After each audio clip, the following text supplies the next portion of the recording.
How are you today? Okay, so today I wanted to do a follow-up to yesterday's live stream when I was telling my favorite person that, and he was like, "What, is that a follow-up to the stream before that?" And I was like, "Yeah, it is actually." Um, so fucking yeah. So this all started with I was doing a reaction video to Moz and RFs and comparing which business SEO tool I liked best, as well as which learning material I liked best from their YouTube content. Um, and then from there, what we ended up doing is looking at this one part of that from Moz was they did an interview with the campaign manager for um, the Dundee Crocodile fake movie trailer ad for Tourism Australia that aired in the Super Bowl. Um, so that shit fucking uh was something, that I reacted to. And then I did a follow up on that where we dived into what are the numbers available to us based on the return on ad spend, the return on investment, and the impact on the community from that ad. And then today, we're just going to go over some of those numbers and some of the four of those sources again from last live stream just to discuss like how where I'm coming from on my assumptions on the return on ad spend. Um, and then after that, just to reiterate there, and then after that, we're gonna look into some sources on marketing in general in the football industry, as well as with Super Bowl, as well as monetization in the football industry, and how I believe football is kind of like a microcosm for like an example of how capitalism perpetuates colonialism, and we're gonna look at that in the United States as well. Um, and yeah, so that's like pretty much a summary of what we're fucking doing today. And yeah, I guess we're gonna get this bitch started. Okie dokie. Hi, my name is Lexi, also known as and doing business as Deaf Child. In 2022, my company was listed as number 14 Best Louisiana Events Companies and Startups. I have been doing business as Deaf Child since 2013. I have my Bachelor of Science in Music Industry Studies and Business Administration, and deafness runs in my family genetically. Speech is not fully accessible to me. And I've got about 50 certifications in marketing and sales that you can find at noladeafchild.com. So, first things first, we're gonna be looking at where on the last video I did, I was talking about why I think they got like potentially a 4 to 3 return on ad spend, where they earned $4 for every 3 they spent, and I believe they got about a 33% uplift in sales based on the ad from the return on investment. If you want to count in the money they made back as well, and then fucking which would be 100% because they broke even, and then that 33% extra if you want to do the math on what 4/3 is.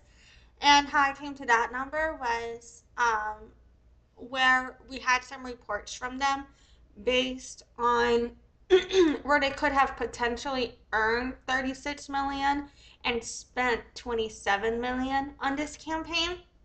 And now I just want to talk about some reasons that these assumptions that I have could be right or wrong, and why I think these assumptions could be right or wrong based on just re-looking at some four of the sources we looked at last time.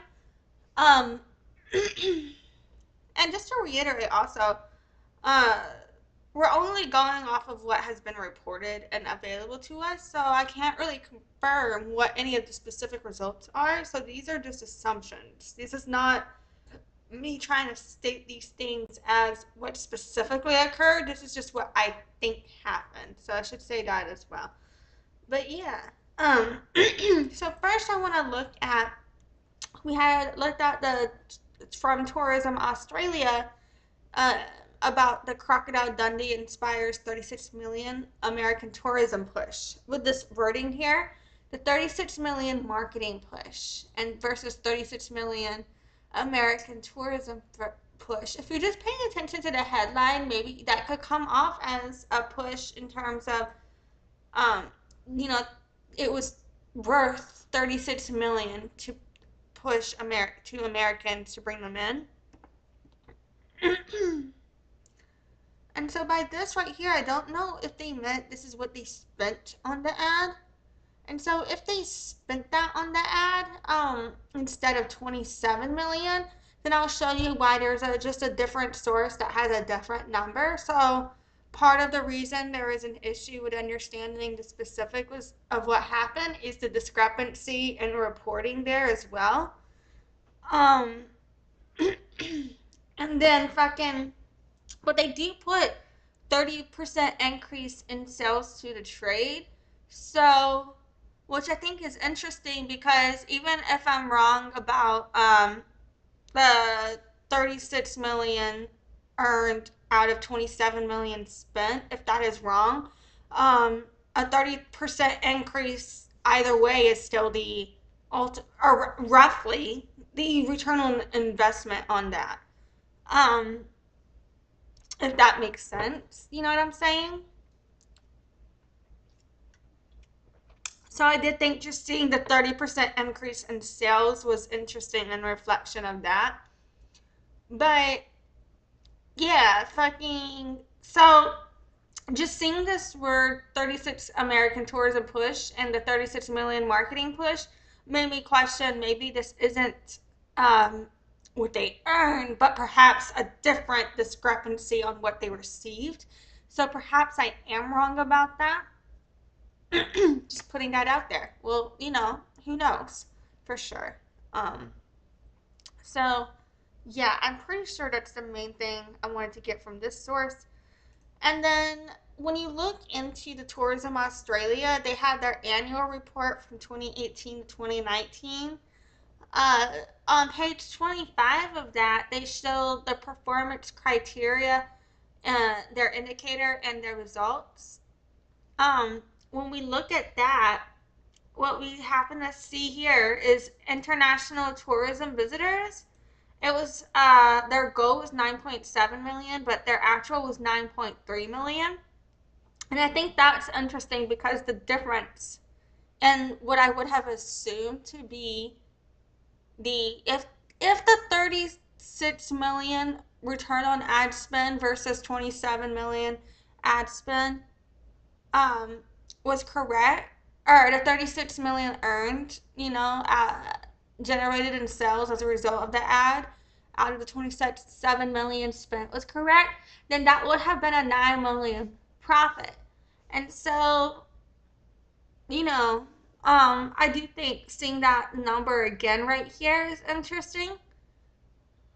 Um, in consideration of if that what just seeing the numbers, even though they're out of context, and I don't think that they may not necessarily be connected at all, but I just think it's interesting when I had those assumptions that these numbers are also kind of popping out to me as well in terms of aligning with that assumption, but also like whether I'm right or wrong about it, I think with the different sources available to me, you can understand why I may have thought one way or the other. Um, Then in the 2018-2019 Foreign Affairs and Trade from Tourism Australia document, I think I just labeled it as Tourism Australia in the sources for this live stream and the one previously. But on this one, on page 143, they have a snippet about leisure marketing strategy, which references that there's nothing like Australia ad campaign that we've been discussing about. And yeah, so, and it's talking about how this campaign was meant to take advantage of their forecast value up until 2025. So I believe that this is something that they're still trying to kind of follow up on up and through at least next year before they come up with a different campaign. Um, And then it kind of goes into describing this. But what I think is interesting is this is showing how Tourism Australia as a campaign is factored into their foreign affairs and trade budget and planning. So, how their tourism and their foreign affairs and trade, it's all connected, in my opinion. So, whenever, like, I'm thinking about who is earning from this and where is the money coming from and what is happening with these resources, that kind of goes back into how I can perceive it upholding, settler colonialism with an example through here. And then from Business Insider, that's where I got this 27 million number in my head. So you can see how from Tourism Australia there was a 36 million number put out, and then from Business Insider it was a 27 million. Now with Tourism Australia, I feel like you could argue for that wording. You could potentially argue that wording to mean either how much money they received or how much money they spent on the campaign. But for the Business Insider source, it definitely says the campaign cost 27 million right here. So, according to a Tourism Australia press release. So, perhaps that could have to do with the difference in reporting based on when different amount of money was spent. Like that could have been the original budget, and then it got bumped up 9 more million to where 36 million would have been the total spent. But yeah, so that just goes to show I'm not entirely sure on if I got that return on investment correct or not. But if the numbers were correct as I had processed them at the time, then that would have been a correct understanding. But if it's just a discrepancy in the reporting of the numbers based on adjustments in the actual ad spend, then that's, I believe, totally wrong. But then um, based on the tourism revenue that they reported for that year, I just so happen to have gotten the end number roughly correct anyway, I think, is basically where I'm getting at. Um, so, and that was all coincidence with the numbers aligning. But yeah, so from there, if we can assume that I think they could have potentially received a 4 to 3 return on ad spend, we could talk about whether or not I think they got a good return on investment from that. But either way, I want to talk about what is a good return on ad spend. And what is the average return on ad spend you can expect to receive versus in this example it would have been a $4 earned for every 3 spent, and so that's when you're basically only earning like 33 cents on the dollar. um Typically what marketers go for is a 4-to-1 return on ad spend, where for every $1 you spend, you earn at least 4 back, if not more. Fucking yeah. So Instapage is one of many fucking landing page services that can connect to your website or whatever, and fucking return on ad spend is literally just the amount of your campaign revenue divided by your campaign costs. So that's where I was getting when I'm talking about like the if it was a $36 million revenue over a 27 million ad spend, and that's how I then got to 4 to 3 if that were the case. But yeah, fucking the biggest difference between return on ad spend and return on investment is your return on investment is going to measure the profit generated by digital ads relative to the entire brand's bottom line, like relative to all of your business expenses, right? But then return on ad spend is only going to factor this in relative to the specific ad expenses. So that's the biggest difference, is where the profitability changes there. And this is just so you can, and one of them tells you the profitability of your company as a whole in a given moment, your return on investment, and then the other one, return on ad spend, is telling you the profitability of specific ads, so you can understand what's performing, what's working, what's not.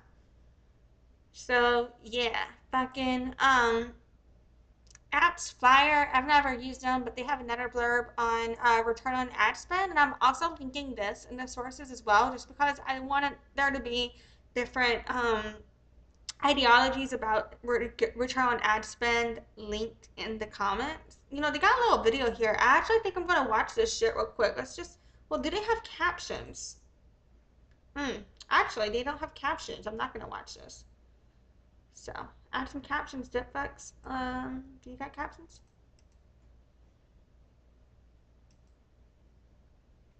Yeah, let's report a problem. No captions. Other. Man, fuck you. So, it says there was an error sending, but anyway. Fucking.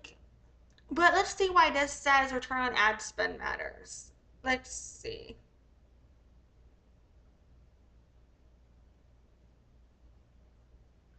I mean, it basically just says what the fuck I just said. Just let you know how, if your ad is doing well or not. Oh, you know what? I should have mentioned this as well. It also points out that even though return on ad spend is a good metric to understand, how an ad is doing, it's not the only metric you need to be looking at to understand the performance of your marketing.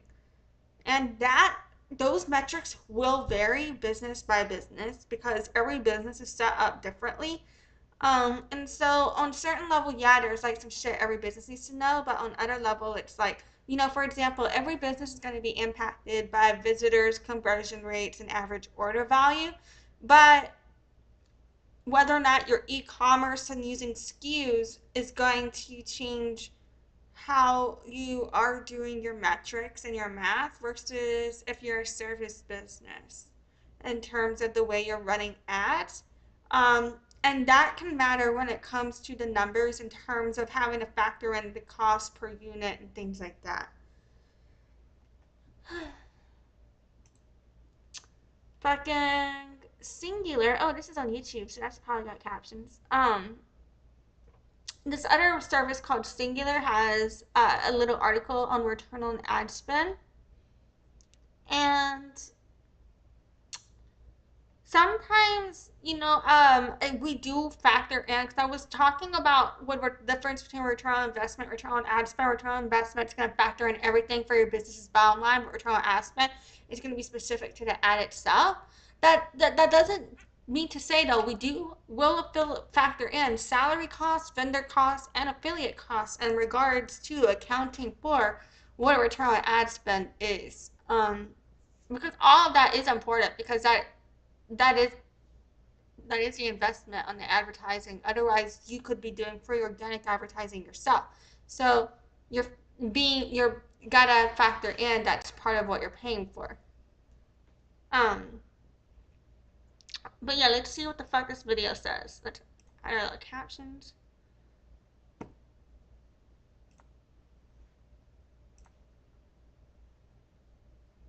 You know what? We're gonna watch this on YouTube. What is Okay, let's see what this says. ROAS in 90 seconds or less? ROAS is return on ad spend, a measure of the impact and profitability of your advertising budgets. It's something that you can calculate per campaign, per app, or completely overall. And while it's one of the simplest marketing metrics you'll find, it's also one of the most important. Calculating ROAS is very simple in theory. ROAS equals revenue attributable to ads divided by the cost of your ads. So you invest $100, you get $200, your ROAS is 2. Of course, nothing is quite that simple. First of all, getting the cost from your ad spend when you're marketing at scale isn't always easy.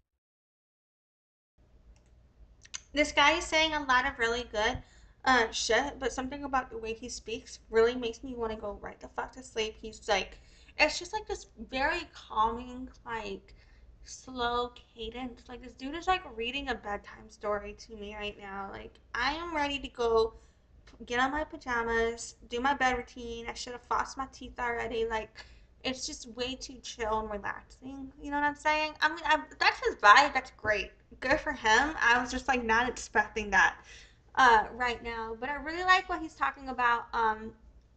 Scaling marketing isn't always easy. A lot of people, they, I feel like they oversell how, because just because there's a plan of attack for marketing doesn't necessarily mean it's easy for everybody to do. Particularly if you don't have the resources to hire someone to do it for you who knows how to do it, or if you accidentally hire the wrong person to do your shit. So fucking, I like that he's being kind of upfront with what it takes to actually get a return on ad spend too.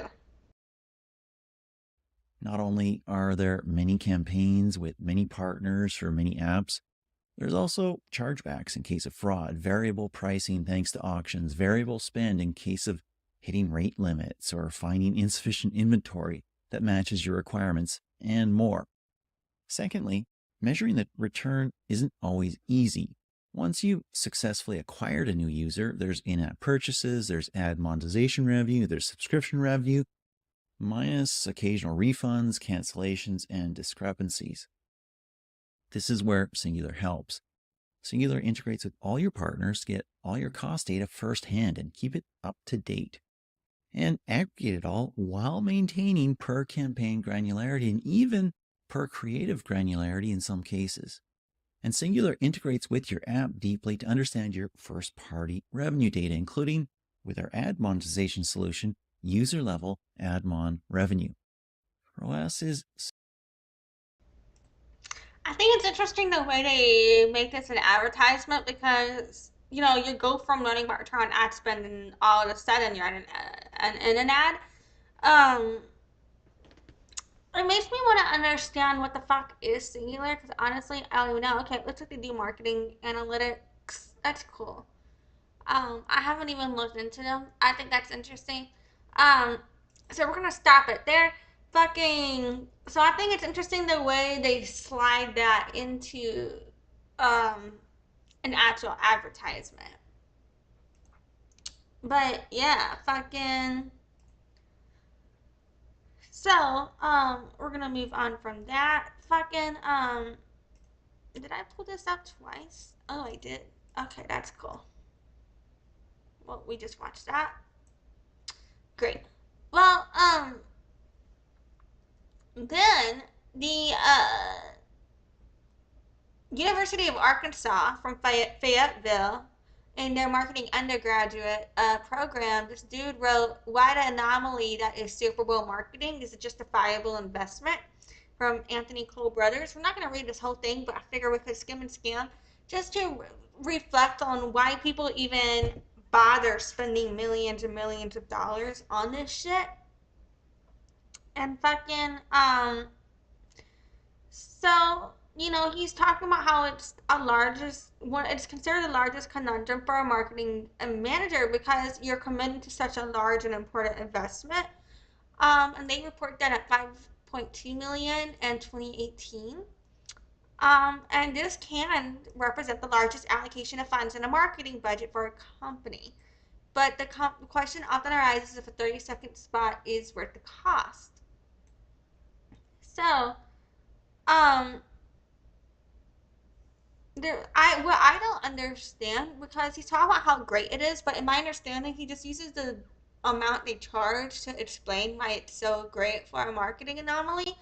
What I don't understand from this entire thing is why just on the existence of it does that make it um justifiable for the investment, because he's also, you know, he's talked about the way it's been able to produce results previously through awareness and loyalty and shit like that, but and how it developed. But what I don't like here, where he's talking about capitalism and pioneers, you know, that itself to me is an example and a manifestation of reflection of, settler colonialism's ties to capitalism right there. Look at it. It's even how we discuss marketing. Um, and speaking of, whenever I did my SEO RFs live stream, I noticed, Moz versus RFs, and I did the SEO tools on my own site. I feel like I noticed one bitch called me a pioneer, and I never said that shit about myself. I don't fucking like it. I resent that. I don't know. And I feel like it's offensive, particularly to people, where we have certain ancestry. It's like, that's very offensive. Um, but anyway, fucking.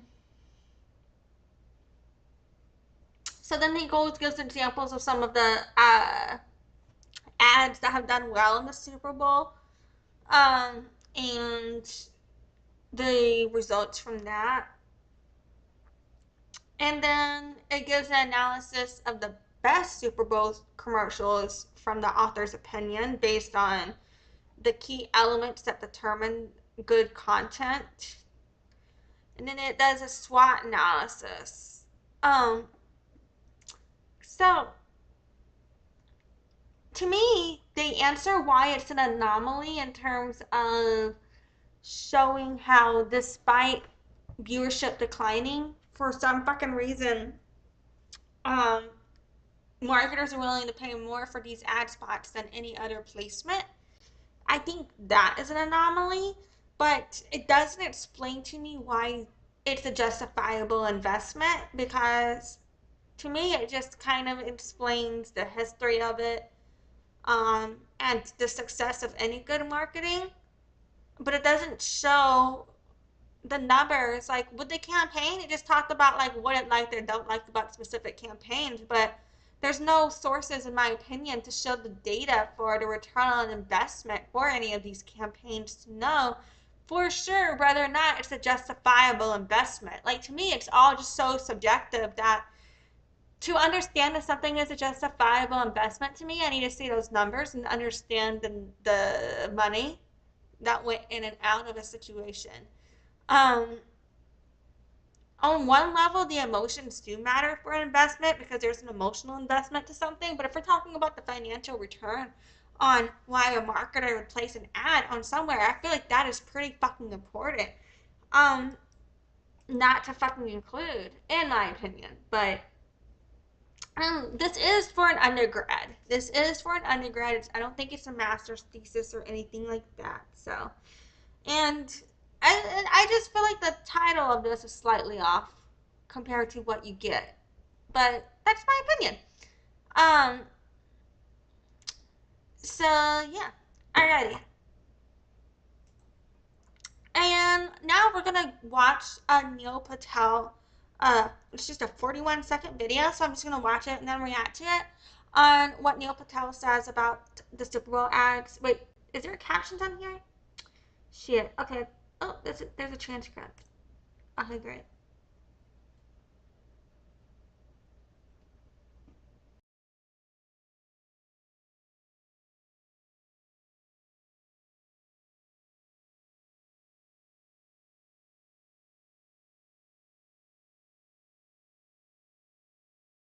The biggest waste of marketing that you'll ever see is advertising on the Super Bowl. Not only is it expensive to buy a Super Bowl ad, they also typically require you to buy other ad spots for other events. So it costs roughly double the amount of money just in ad spend. Plus, you gotta go spend millions, if not tens of millions, on the creative. Every time we've seen companies run Super Bowl ads, we always tell them, don't. And when we look at how much they spend versus the ROI, it very rarely ever pans out. Maybe this is why that companies are so vague with the investment, because it could be like part of the aftermath marketing to make it look like it did better than it did or something. In my opinion, it could be. I'm not saying it definitely is. I'm saying sometimes brands could potentially be doing that. And then because I know as a marketer and just what happens in the marketing industry in general behind closed doors, that's what a lot of people do in marketing with after marketing is you're going to try and make something Um, you're gonna try to highlight what are the best aspects of something. Fucking, and you're going to try to kind of distract people from what you don't want them to pay attention to from what occurred. Um, that can often happen with post event marketing, particularly like if not a lot of people came to your show, you won't see the crowd shots. You'll see more up close of the band type thing. Um, Things like that. Fucking, but yeah, I don't know. Let's go on.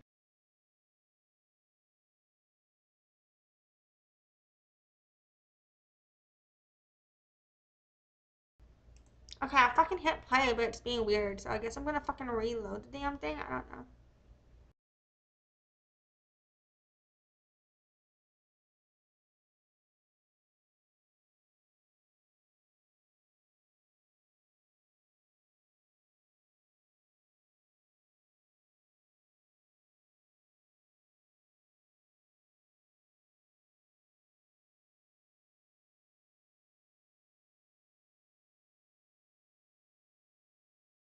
It's one of the worst forms of advertising. If they were effective, these companies would be bigger than Google or Amazon or Apple or all the other platforms that sell advertising, but they're not. Super Bowl ads have a terrible ROI.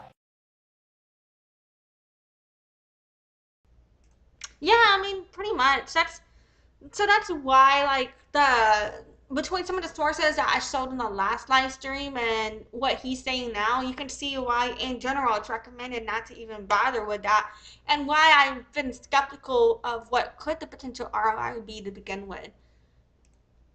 So from there, I thought we would find out how Super Bowl became the championship of advertising. And we could do a little reaction to a video from Business Insider. So we'll see what they have to say. Every year as we approach the Super Bowl, you start to see football-themed food and products everywhere. It's more like a national holiday than a sporting event. One that involves watching, evaluating, and discussing television commercials. This tradition has turned the Super Bowl into the championship of advertising.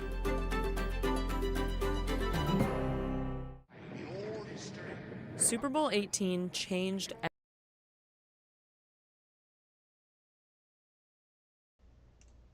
I just realized that the captioner went away. So basically, let's see what it was saying. It was basically saying, how the Super Bowl is more of like a national holiday than a sporting event, and it involves watching, evaluating, and discussing television commercials. Um, and that this tradition has turned the Super Bowl into the championship of advertising. So fucking yeah, I think that's interesting because for people who don't give a shit about football, it's really about the halftime show, and the football is just getting in the way of the concert, right? And then for the people who care about football, yeah, they like the music too sometimes, usually, but they're more focused on football for the Super Bowl because obviously that's what the fucking Super Bowl is supposed to be about. And then you have the people who are marketers who care about the ads, are like really focused on what ads are being shown during halftime, previously, after, what are the costs, what's the return on investment, and things like that. What's the creative that goes into it? You know. So yeah, fucking let's see what else this bitch has to say. And hope I've got the captioner on. Hopefully there's no more issues. Hi. Whoopsie, sorry. I'm like hitting all kinds of shit right now. My bad. Alright, fucking whoops. Everything. Jobs said, I need an ad to announce the advent of Macintosh that will stop the world in its tracks. The media director of Scheite, Hank Antos, said there's only one place you can run this, the Super Bowl. And Steve Jobs naturally said, I don't know a single person who watches the Super Bowl. And I said, of course you don't, you're Steve Jobs. We shall prevail. To be that brave, to go on such a platform as the Super Bowl to do that ad, for me, I don't know. For them talking about how brave it is for them to have millions of dollars and spend it on advertising instead of doing something beneficial for community is kind of like a joke to me. Like, is that really brave or is that greed? But hey, to each their own. To each their own. That was always just, brilliant.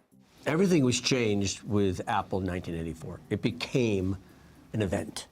TV networks discovered an opportunity to expand the audience beyond just football fans, and of course, make more money. The Super Bowl became the ultimate advertising showdown, with advertisers paying huge amounts to play. This year, 30-second spots cost as much as $5.6 million. These are the secrets of the Super Bowl, right? 1, be funny, intelligently funny. 2, do not try to sell too hard, or sell hard at all. Awful. Number 3 is, is not to fail in front of 300 billion people. Well, at this point, if you have millions of dollars to place on advertising and the ad doesn't do well, there is a lot of pressure behind that because it's like, how, you know what I mean? And at this day and age, back in the 80s and stuff, it wasn't as easy to really test an ad before, without running it, without doing a paid market test. And in that scenario, they were being paid to give an opinion. So you may not be the most honest one because they're being paid to give it. So I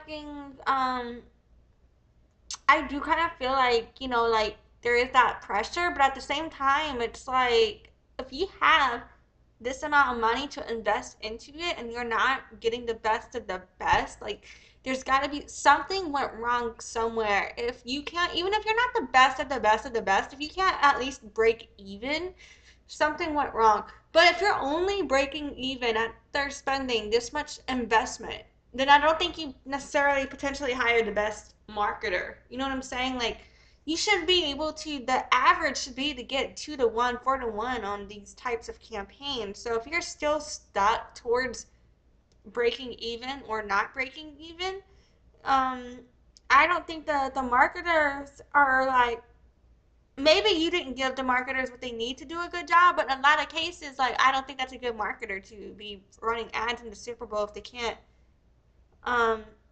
if they don't understand how to produce the creative that it takes, that aligns with getting the return on investment you need at that level of investment, I would get a new marketer.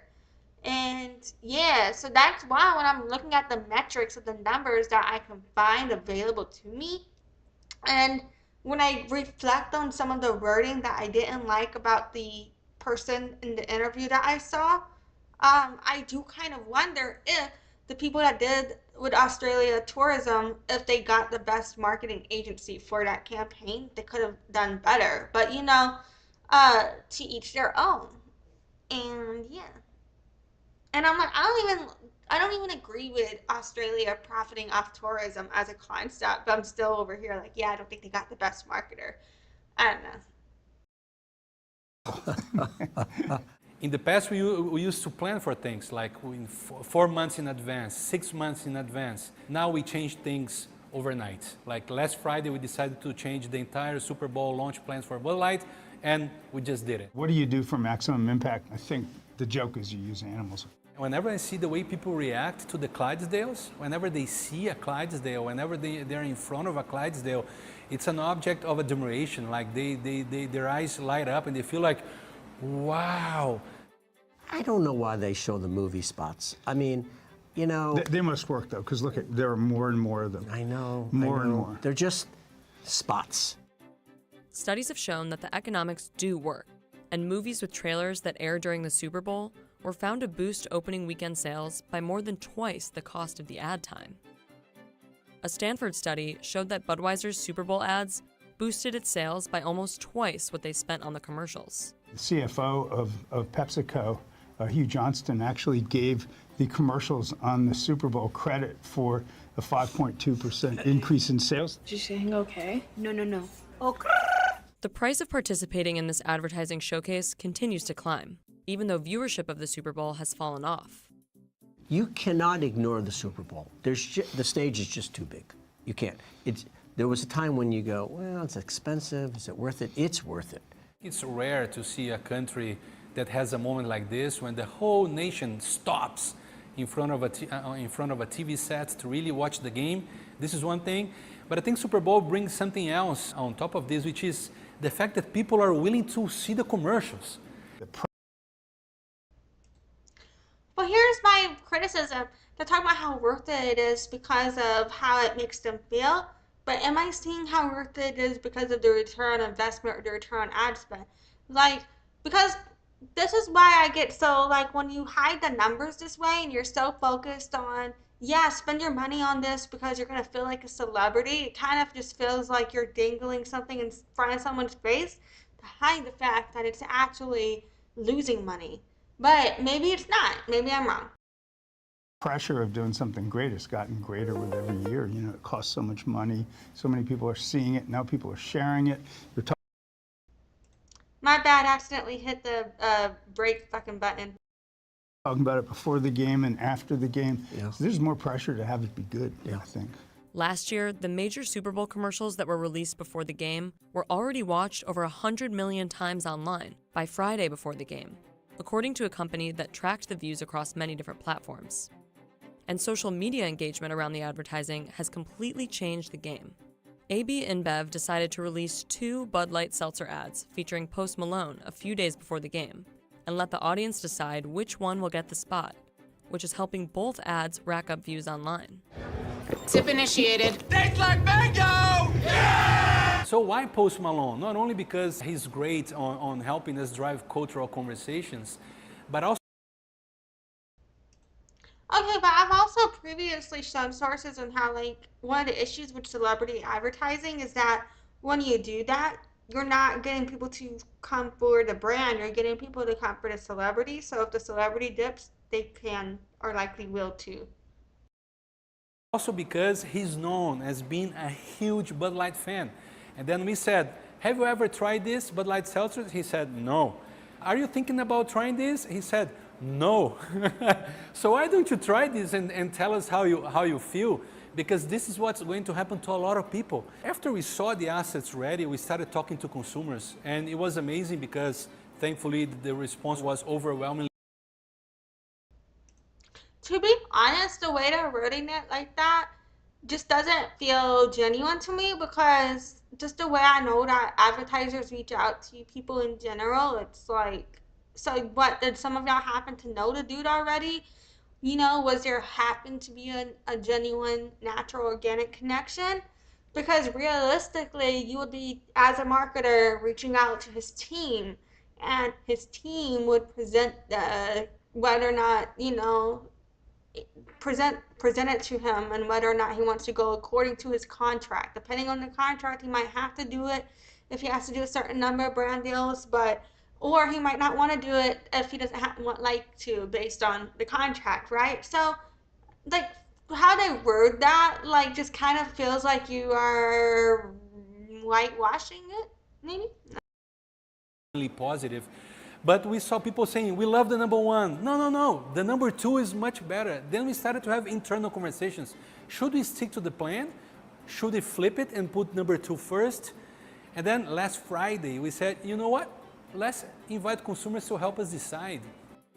It may be the food, the actual game, or the commercials, but the Super Bowl is one TV event that still commands a huge live audience. While only one team can win the game, there's always a few brands that steal the show. Here's Mountain Dew Zero. I am thirsty.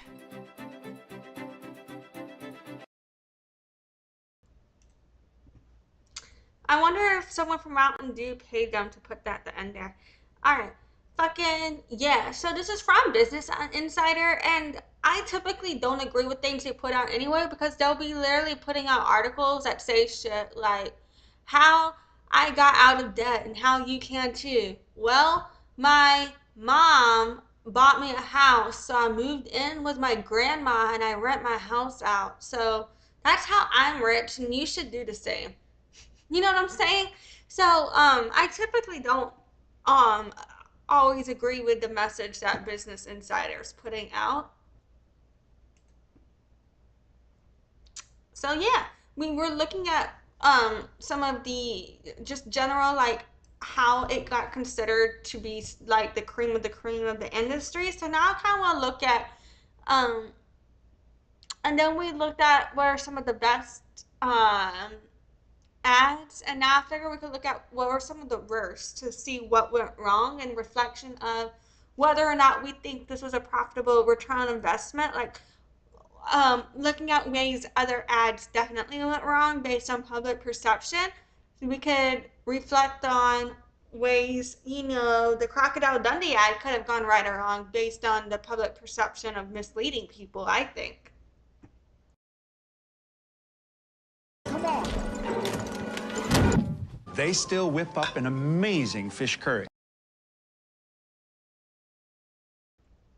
Sorry, you're gonna have to repeat this first 5 seconds. I swear, I thought I turned the captioner on. Oh, I did. It's not working. Okay, well, we're gonna leave this screen up so that way this captioner's on, hopefully. Hold up, my bad. We're just gonna re-go, my bad. Come on. They still whip up an amazing fish curry.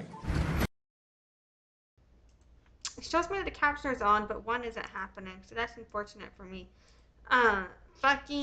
But I don't even know how, but somehow a baby hit the fucking thing. That has to be fake, right? And then it's got the dude at a restaurant, and he said something about a fish curry. I don't know, man. What the fuck is this ad? Like, this makes no sense. Is this a montage? Let's see what the fuck is happening.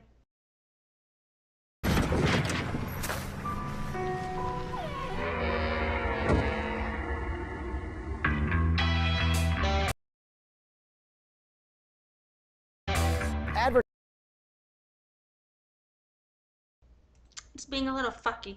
Okay. Now the captioner, I turned the captioner on, hopefully it's working. I don't know if this is like the introduction to the video about bad commercials or if that's showing a bad commercial, because what the fuck was that? Alright, let's try and watch the rest of this. Advertisers on the Super Bowl can get in real trouble if they go after three things, right? The first thing is animals.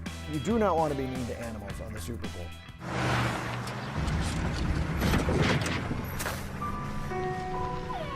The GoDaddy spot was a true fiasco. That ad. Yeah, that's a really stupid ass ad for the Super Bowl because people are inebriated, therefore their emotions are already heightened. People are already riled up because they're, like going hard for their teams and shit, potentially watching the game. Like, so people, there's like emotions are heightened, people are riled up. And then you're going to make them see a sad animal be hurt or upset, like that's not a good move for a brand. You should be considering the energy of the room and trying to act on that energy with your messaging. You know what the fuck I'm saying? So, and that's why the Crocodile Dundee ad could have gone wrong too, because yeah, it was a good ad in terms of getting people excited because people love that show, but that's also what made it a buzzkill with the amount of people who are actually genuinely pissed that they're not going to get to see the fucking movie. You know what I mean?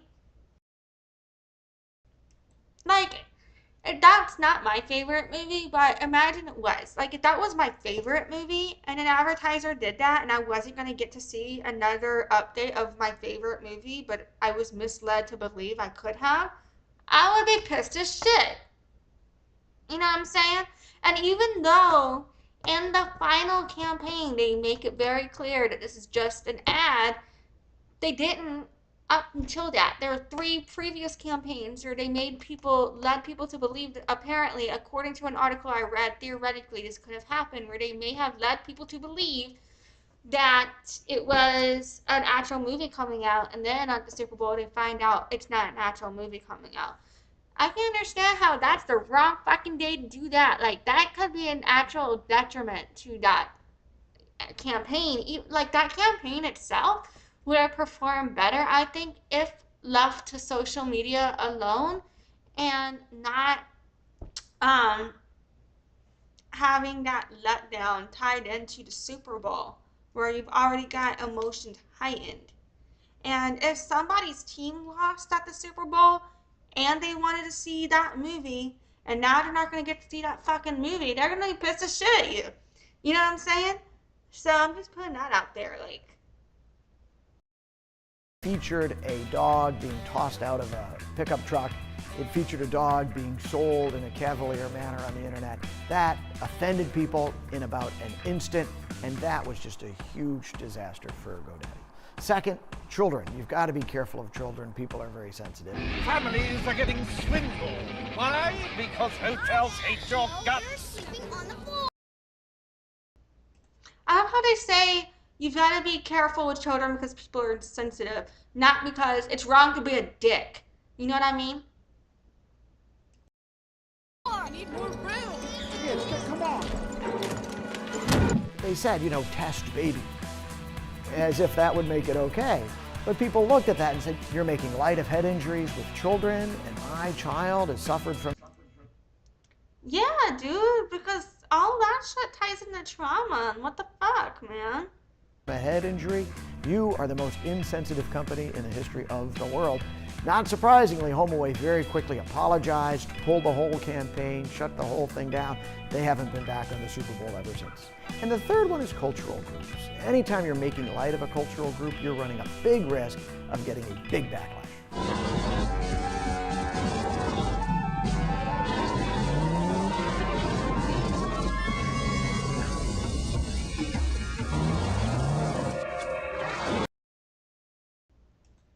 Yeah, there's, oh hell no, there's.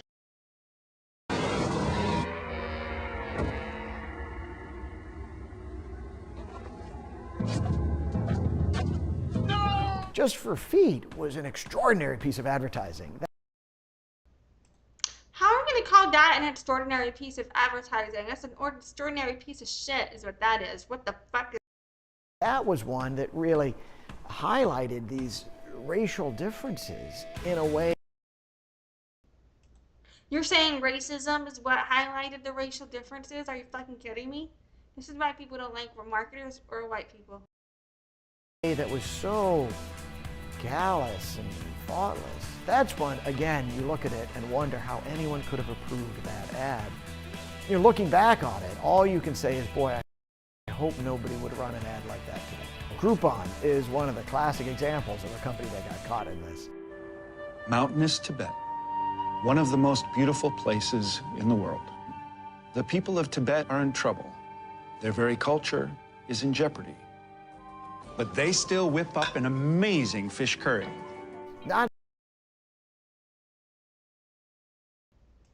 Okay, so now I'm understanding that beginning of what we saw was a fucking montage of all of these terrible ads, which is great that that makes sense now because I didn't know what the fuck that was then.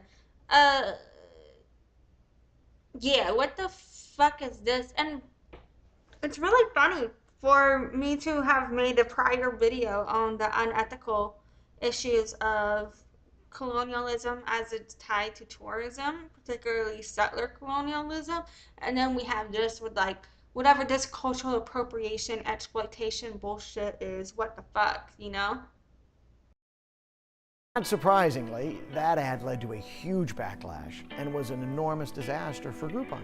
Not only did it not work very well, it became a bit of an embarrassment, and they became a poster child for insensitive advertising and really insensitive senior executives. A lot of what makes a great Super Bowl ad are the same things that make any piece of communication effective. You. What's that? Alexa, how many championships has Dan Marino won? Okay, I had to pause on Alec Baldwin. So fucking, that's Alec Baldwin, right? Fucking, yeah, I've been watching the Alec Baldwin trial. I was watching it through Runkle of the Bailey. I did not expect to see the shit we saw coming. And I think it was either in pre-trial motions or on day one where the blonde prosecutor chick was like, yeah, I fired those people because they didn't understand the facts of the case. And then it turns out to where she's lost the case because apparently she knew about a report, even if she hadn't read the report, but didn't disclose that the report existed, if I understood that correctly. And so because of that, the entire case was dismissed with prejudice based on something with the evidence. So I was like, that shit is fucking wild. Anyway, all right. Dan Marino has won 0 championships. Alexa, how many Oscars has Alec Baldwin won? Alec Baldwin has won 0 Alexa, Oscars. stop.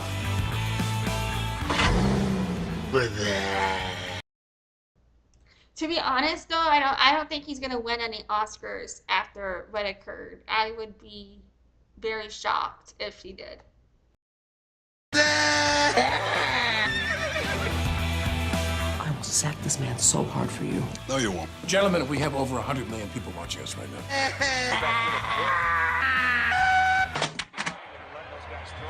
So what's up, B? Watching the game, having a bud. It's got to break through the clutter. It's got to. I can't tell what the fuck this is. Is this another montage again? Because this makes no fucking sense if it's one ad. Like, what the hell am I? Be clear on the branding. You've got to deliver a benefit. You know, these things are true for your average commercial that runs either on TV or on the internet. They all have to do the same thing.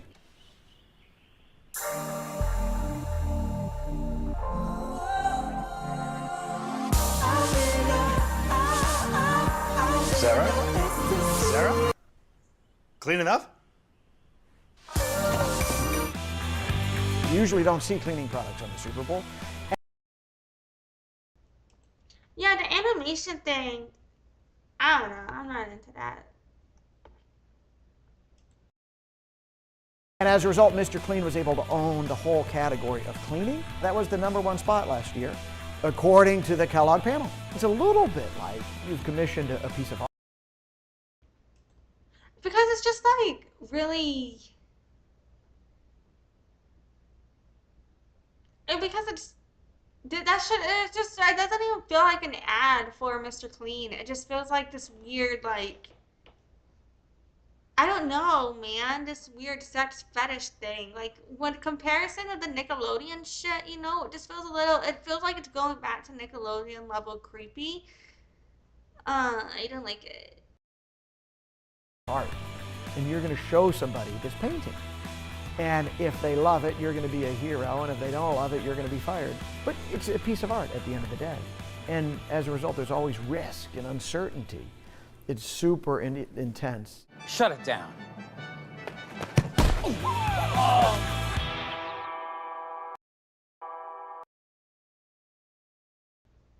So yeah, I don't know what the fuck this was, but I can see why those ads, if whatever those parts of those ads, whatever the fuck I was watching, would not have been successful, because I don't know what the fuck that was and I don't like it. Alright. So now I want to discuss how much does the NFL make from the Super Bowl, and I'm really hoping the captioner doesn't give me no bullshit on this one, but let's see what happens.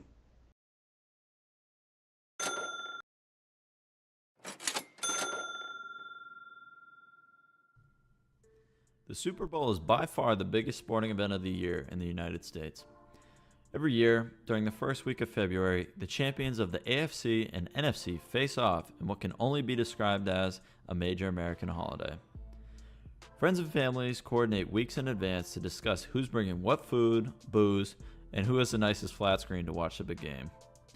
Surprisingly enough, almost 10% of Americans even bought a new TV just for the game in 2019. That is wild to me. But I guess, you know, that is right before COVID became a thing, so that makes sense as to why people could afford it then. But I wonder if they could afford it the next year. This year, the AFC's Kansas City Chiefs and the new face of the league, Patrick Mahomes, will look to repeat as champs against the NFC's Tampa Bay Buccaneers and the perennial GOAT, Tom Brady. It is a matchup that all NFL fans are looking forward to, as the potential storylines resulting from the final score are fascinating. Will Mahomes and the Chiefs assert themselves as the NFL's next dynasty, or will Brady silence the critics once and for all, solidifying himself as the best quarterback of all time and join the likes of Jordan, Gretzky, and Ruth on the Mount? The fact that they're using Mount Rushmore on here when this whole thing is me talking about how football ties to settler colonialism is not fucking lost on me. That is hilarious. That's a sign I'm on the right path here. It's a sign. It's a sign. Fucking, but this is 3 years ago. I was about to say, this doesn't feel like it's what happened this year. So, yeah. Yeah, fucking, so this is from a few years ago. But, yeah, I think, yeah, man, what the fuck? All right. Rushmore of American sport. But, no matter what the final score of the game may be, the NFL is sure to be laughing all the way to the bank. Over the years, the NFL has become the most watched and preferred sport in the United States. Initially, America's pastime, baseball, was the favorite sport to watch, and it wasn't even close. However, once the AFL and NFL merged in 1966, football never looked back and has been Americans' favorite sport ever since. Nowadays, the MLB and NBA compete for a distant second place, and the NHL seems to be struggling for relevance amongst soccer and auto racing. Although, it has not all been sunshine and rainbows for the league. The NFL has faced significant controversies over the past few years, with the largest beginning with calling. Yeah, this whole thing, where they give Colin Kaepernick stuff for taking a knee, but they allow. I just feel like it's all racism. It's all tied to racism, in my opinion. So, how is this even a controversy? You know what I mean? Like, Colin Kaepernick and his protests over police brutality and systemic racism in the United States. This created a divide between the NFL's left-leaning players and their fans, who tend to be more to the right. The league saw significant drops in viewership and revenue over this time, and have still not fully recovered to their highs. However, it seems I'm kind of hoping that the more and more comes to light about the issues behind the history of the NFL, that they lose more and more viewers, because why are we upholding the game in this way for capitalism? You know what I mean? It's like, if you really want to go play football, go play football. If you want to watch people play football, why don't you go support your local high school? So, I don't know. seems that the league has weathered the storm fairly successfully, as they still reign supreme with American viewers. For example, 7 of the 10 most watched TV broadcasts of 2020 were NFL football games, with the Super Bowl doubling the viewership of the second most watched broadcast, the NFC Championship game between the Packers and 49ers. This follows the historical trend that we've seen over the past few decades, where 29 of the 30 most televised events in US history have been the Super Bowl, averaging 100 million viewers per year. With these unbelievable viewership numbers every year, you might be wondering how much the NFL makes out of all this. Well, it's quite a bit. First, let's start with the meat and potatoes of the NFL's big game revenues. The NFL signed a 9-year deal in 2011 with NBC, CBS, and Fox to span from the 2013 to the 2022 football seasons, valued at $27 billion. That averages out to $3 billion a year just for the rights to televise the game. This equates to almost $17 million per minute of televised action. The NFL's sponsorship deals with companies like Rocket Mortgage and Pepsi are worth an additional $2 billion. This money is mostly from the use of NFL licensing to sell products. Merchandise sales also account for a significant portion of revenues, totaling tens of millions of dollars. Now, during normal times, ticket sales would also be a large part of revenue for the NFL, and it still might be this year. Tickets normally go from $1,000 to the mid-5 figures depending on the seat, and due to concerns over the pandemic, only 22,000 fans will be allowed to watch the game in person this year. This is down about 70% from a traditional Super Bowl, but is still better than nothing, all things considered. The next major source of revenue are the famous Super Bowl commercials. However, this money does not go to the NFL, but instead goes to the networks per the terms of their deal with the league. In 2000, I was literally curious. I was thinking just before this part came, I was like, damn, I should have looked up if the NFL gets anything from the advertising. Boom. Now we know they don't. It goes directly to the networks. Okay, that's good to know with understanding where the money flows. And that could also potentially explain why they're so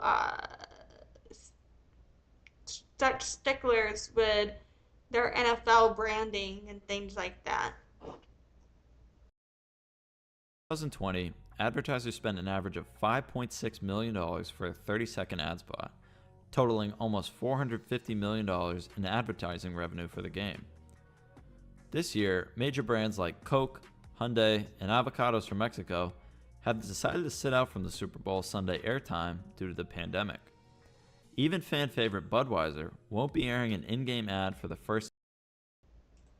I wonder if they realized how much more effective their marketing budget was if they didn't waste money on the Super Bowl after the pandemic. Like, for people to not be doing ads in the Super Bowl with the pandemic as a reason, to me is kind of like evidence that it's not that profitable, because if it was a crucial part of your marketing, if it was really worth the investment and all of that, wouldn't it be crucial to make sure you still maintain that presence, particularly during the pandemic when everybody is stuck at home, or more people are stuck at home, so therefore you should theoretically have more viewers?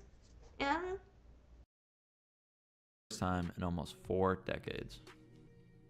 That being said, in a very next man up-esque way, there will always be other companies willing to pay the price for their precious airtime. Companies like Chipotle, Huggies, and DoorDash are all expected to make their big game debut this Sunday. In addition to ad revenue, Pepsi will pay $7 million just to sponsor the 12-minute halftime show this year featuring The Weeknd, who will get paid a whopping $0 to perform for 100 million people. Since the NFL is a private organization, it is difficult to get precise numbers on how much they actually make from the Super Bowl. But based on numerous reports and the details discussed in this video, we can estimate that the league... Did I hear that right? Am I processing right? Did they say that The Weeknd doesn't get any fucking money to play?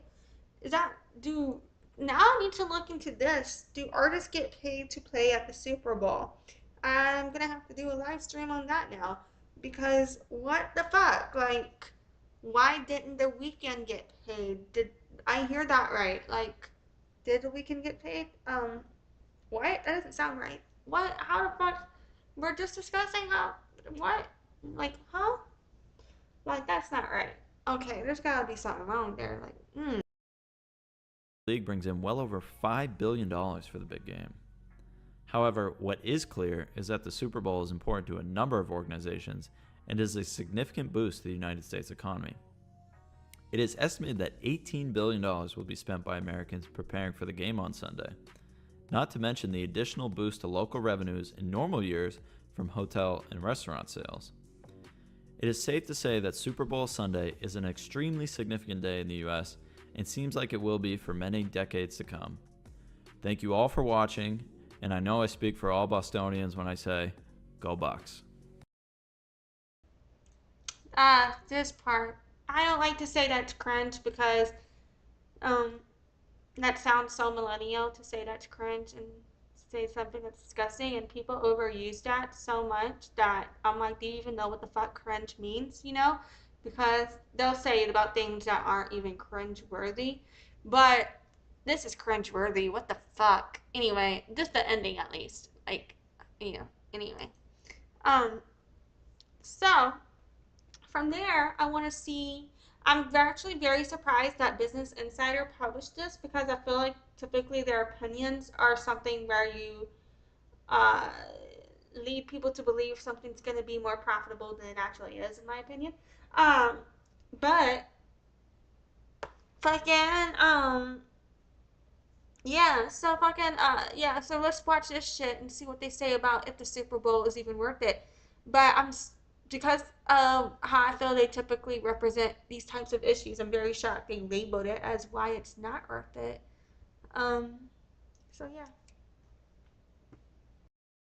Is America's biggest annual sporting event. Each year, over 100 100 million TV viewers tune in for the big game, making the Super Bowl 9 of the 10 most watched American TV programs of all time, and hosting it has become as American as watching it. Many Super Bowl host committees believe that popularity can mean just one thing: big profit for the city. Committees and the NFL claim that the game can spur $300 to $500 million of spending in a host city.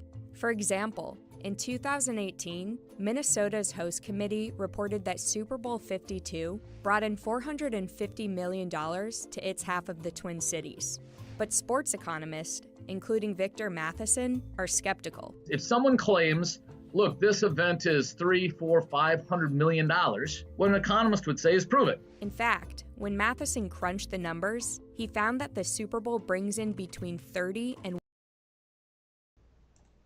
I think that's interesting because the video you were just watching is talking about how good the Super Bowl is for the city, but it doesn't explain or tell how or why or give any sources to back up that the Super Bowl actually is good for the city. So now here we have this economist saying, yeah, prove it. And I'm like, oh shit, you know what I'm saying? $130 million, a fraction of what the host committees and the NFL claim. Here's why hosting the Super Bowl isn't as valuable as people think.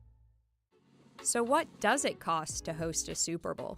Matheson contends that for some cities, the cost starts with building a new stadium. 7 NFL stadiums were constructed from 2006 to 2017, and by 2019, each will have hosted a Super Bowl. And on average, taxpayers contribute $250 million for stadium construction. They say, look, you build the stadium and we'll bring you a Super Bowl. If the Super Bowl actually brings $400 or $500 million to the city, then all of a sudden handing over $500 million in taxpayer subsidy looks like a pretty good deal. Unfortunately, if the actual impact is a fraction of that, then all of a sudden taxpayers are on the hook for a huge stadium and they're not getting much in the way of help, at least. I would like to point out, regardless of whether or not the investors make a profit off of the Super Bowl or other business people, other business owners make an investment off the Super Bowl, that the main taxpayers, aka the people, don't get investment either way. I just would like to put that out there. From the Super Bowl to pay that stadium off. In addition to the stadium, which the NFL uses at no charge, there's also the cost of hosting the event, like public transportation and police overtime. For example, in 2014, New Jersey gave the NFL an $8 million tax break, and NJ Transit ended up with $5.6 million of losses transporting fans to and from the Super Bowl. But on top of that, the NFL requires additional expenses. Minneapolis's Star Tribune published the NFL's 153-page bid book that it obtained in 2014. The document lists millions of dollars worth of the NFL's specifications and requirements for host cities. The list includes parking spaces, hotel rooms, transportation, billboards, security, food, access to golf courses and bowling alleys, along with an exemption on paying city, state, and local tax. That obviously means that a lot less money is sticking in the city. That's all going back to NFL's headquarters. And at that point, the money does get shared. But again, it doesn't get shared with local governments. It gets shared with other 32 team owners. These are high demands, and committees comply under the assumption that they'll make the money back. But just how much of a profit are cities actually making? Well, it all depends on how you do the calculations. Matheson found 3 differences for the disparity. The first is substitution effect, which is when consumers spend money on a sporting event that they would have spent anyway. So it doesn't increase the amount of money being spent, it rearranges the spending pattern. The second is crowding out effect, which is when crowds associated with a sporting event displace regular spending. So if the Super Bowl fills every hotel that would normally be 80% occupied, the NFL is only accounting for the 20% increase. And the final reason is leakage, which accounts for where the money ultimately ends up. Hotels usually increase prices by 3 or 4 times during the Super Bowl, but corporations and shareholders reap the benefits of the price increases, not the local workers. So what you're trying to do is You're trying to pay for tens of millions of dollars of expenditures on really not much in the way of additional economic activity. So you can definitely not come out ahead, at least as a state or local government. In 2008, Glendale, Arizona hosted Super Bowl 42, and the city's mayor told ESPN that the city lost $1 million in the process. In 2016, San Francisco hosted a week of events leading up to Super Bowl 50, which was being held in Santa Clara, and San Fran ended up with a $4.8 million public services bill. We do have some evidence that big events like the Super Bowl or the Olympics at least temporarily cause a surge in happiness. But we need to be careful about that. So if you want to say, hey, bring in the Super Bowl because it makes people happy, that's great. Just don't tell us it makes us rich. And I mean, not everybody's even interested in that shit. So it doesn't even like make everybody fucking happy. You know what I mean? So I think that is interesting. You know,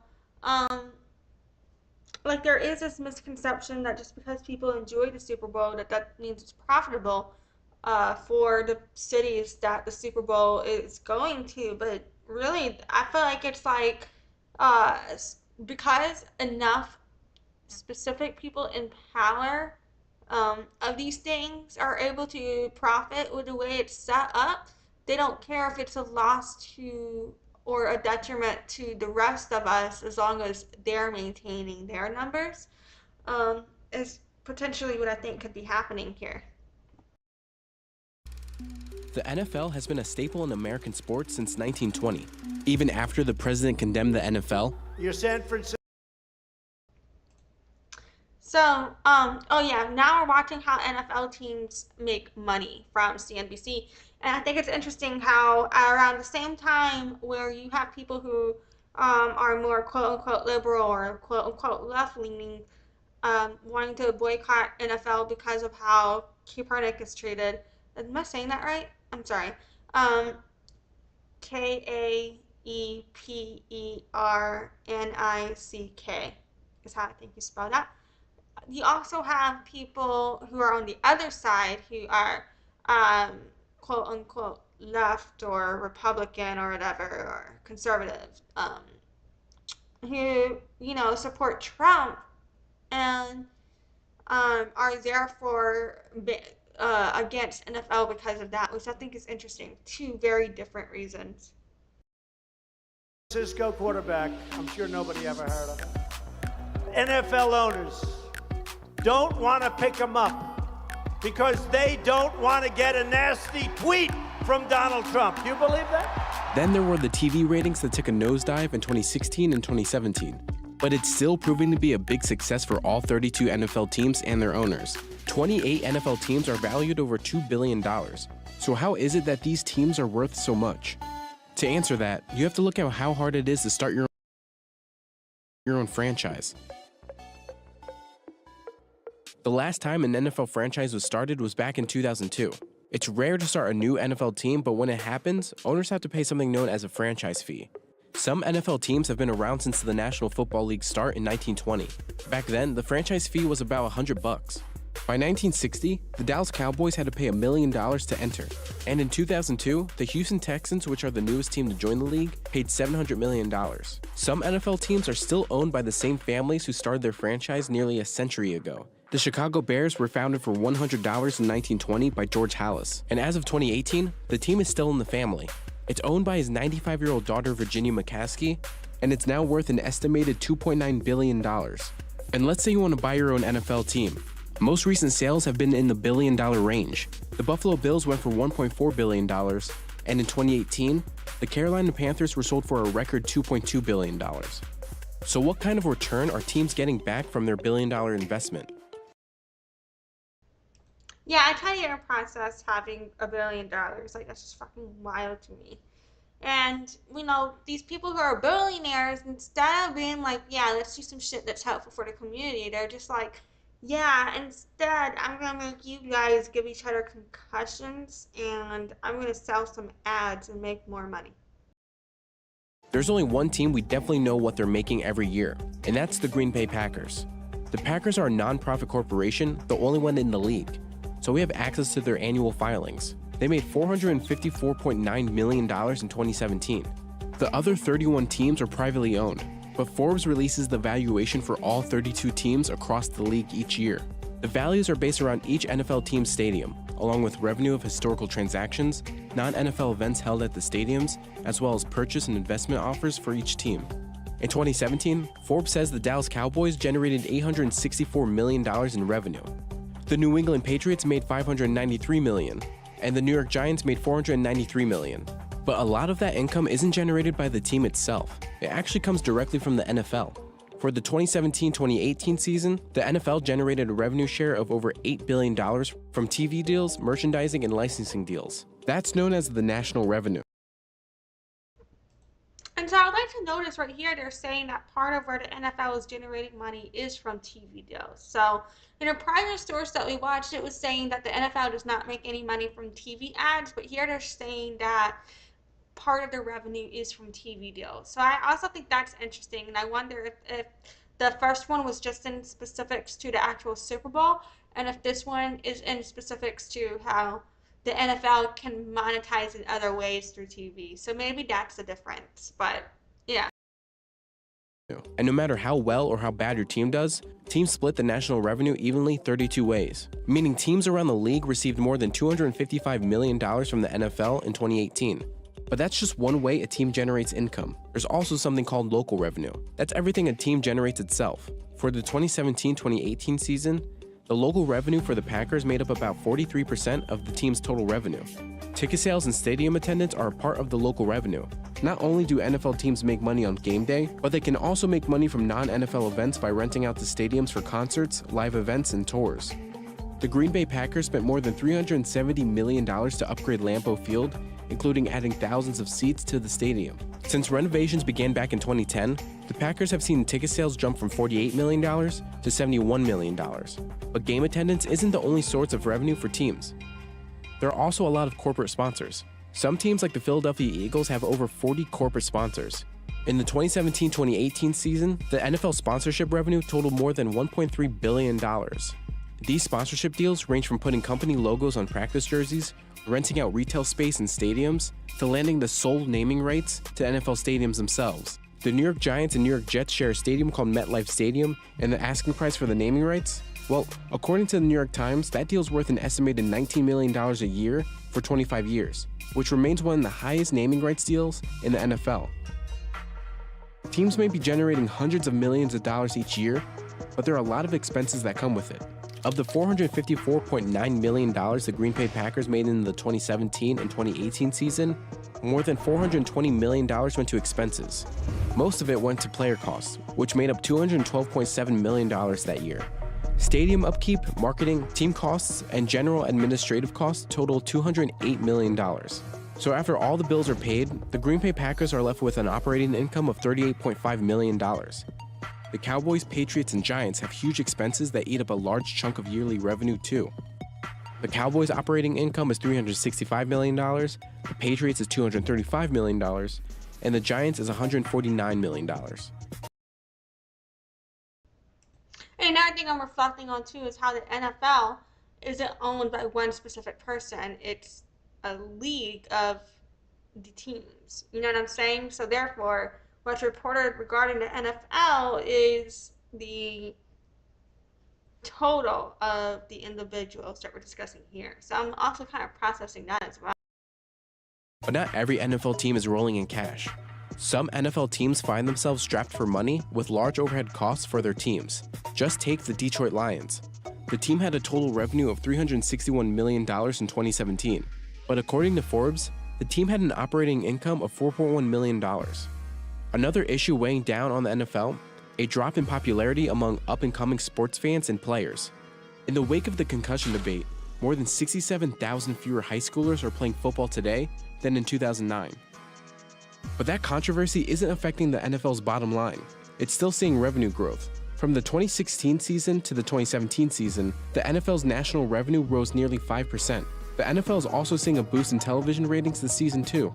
In September, the top 15 most watched TV shows were all NFL games.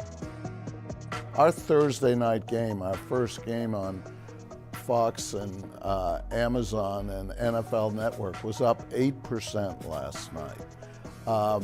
You know, in 07, 22 of the top 100 programs were NFL games. 10 years later, in 17, 72 of the top shows were NFL games. So despite all the controversy, it may be a while before NFL teams take a hit.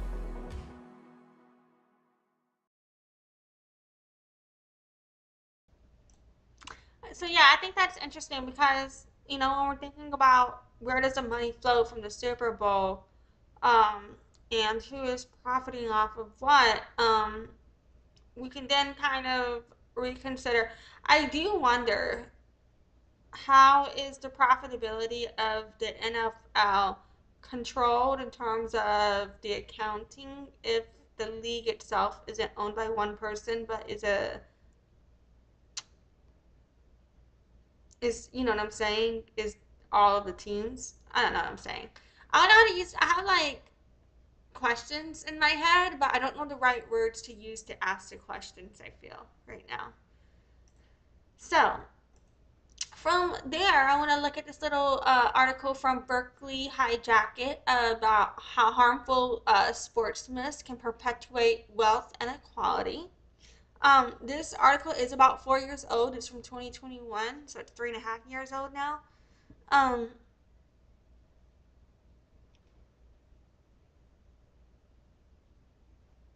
So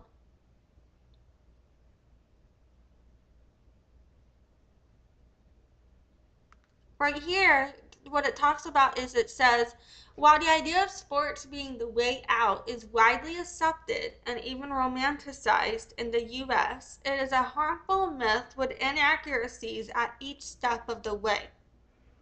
These inaccuracies begin with initial access to sports programs. In wealthy areas, a lack of government sports programs can be filled by pay-to-play youth sports. In low-income areas, if there is no public program, there are no youth sports, and so the idea that youth sports are a viable path for everyone is already negated. In areas where kids do have access to sports, low-income students are 6 times more likely to drop out due to cost.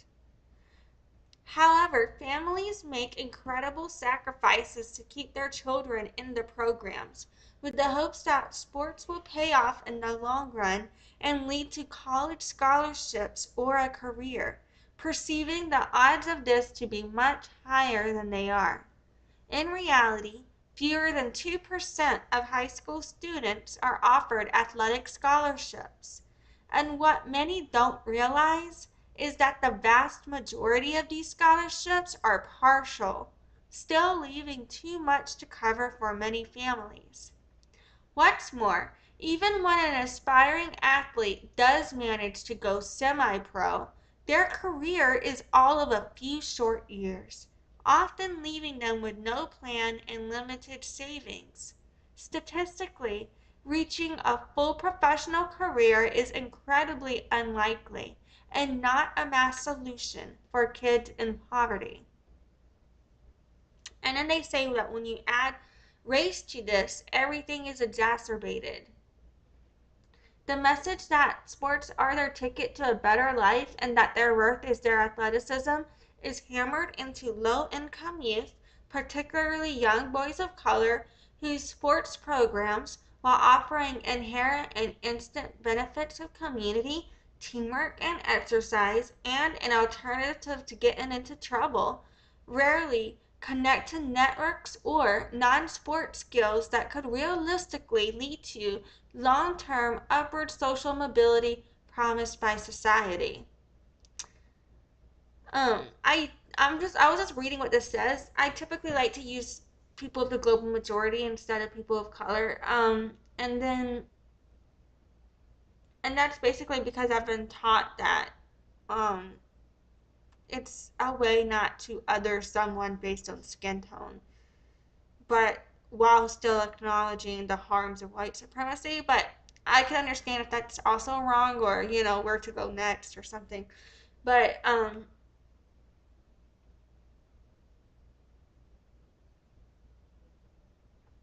when they say realistically lead to the long-term upward social mobility promised by society, it just kind of sounds like assimilation into colonial society.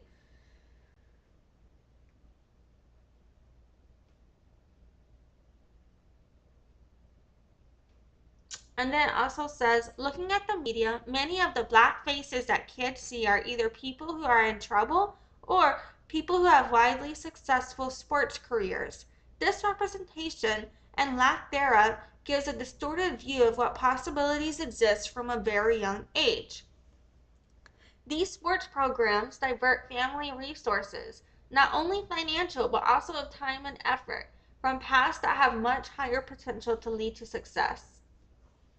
And the reason I'm reading this is because I think it all factors into how these statistics are lived experiences of individuals. You know what I'm saying? When we discuss how football is tied into settler colonialism and racial disparity,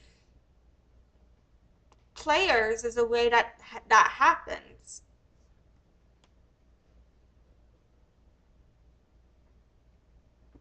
The article ends with, bottom line, the idea that sports are a viable way out of poverty is a curated mirage serving the wealthy.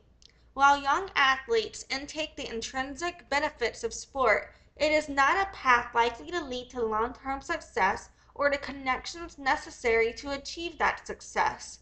This lack of realization around what sports can really provide inhibits the ability to move forward.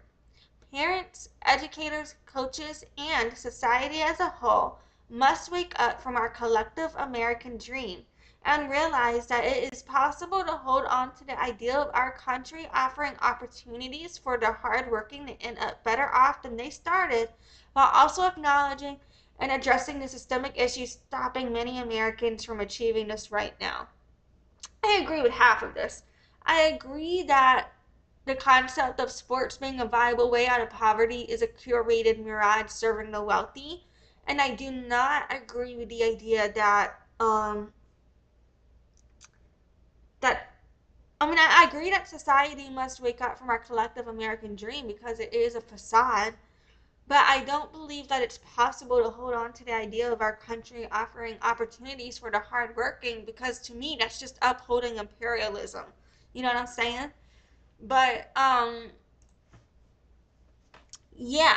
So from that context, there's a video from Football Economics about why NFL players go broke. And I thought that in relation to class disparity, income disparity, and exploitation of the working class, this would be a great video to watch to understand how sports is a microcosm of understanding settler colonialism's ties to capitalism.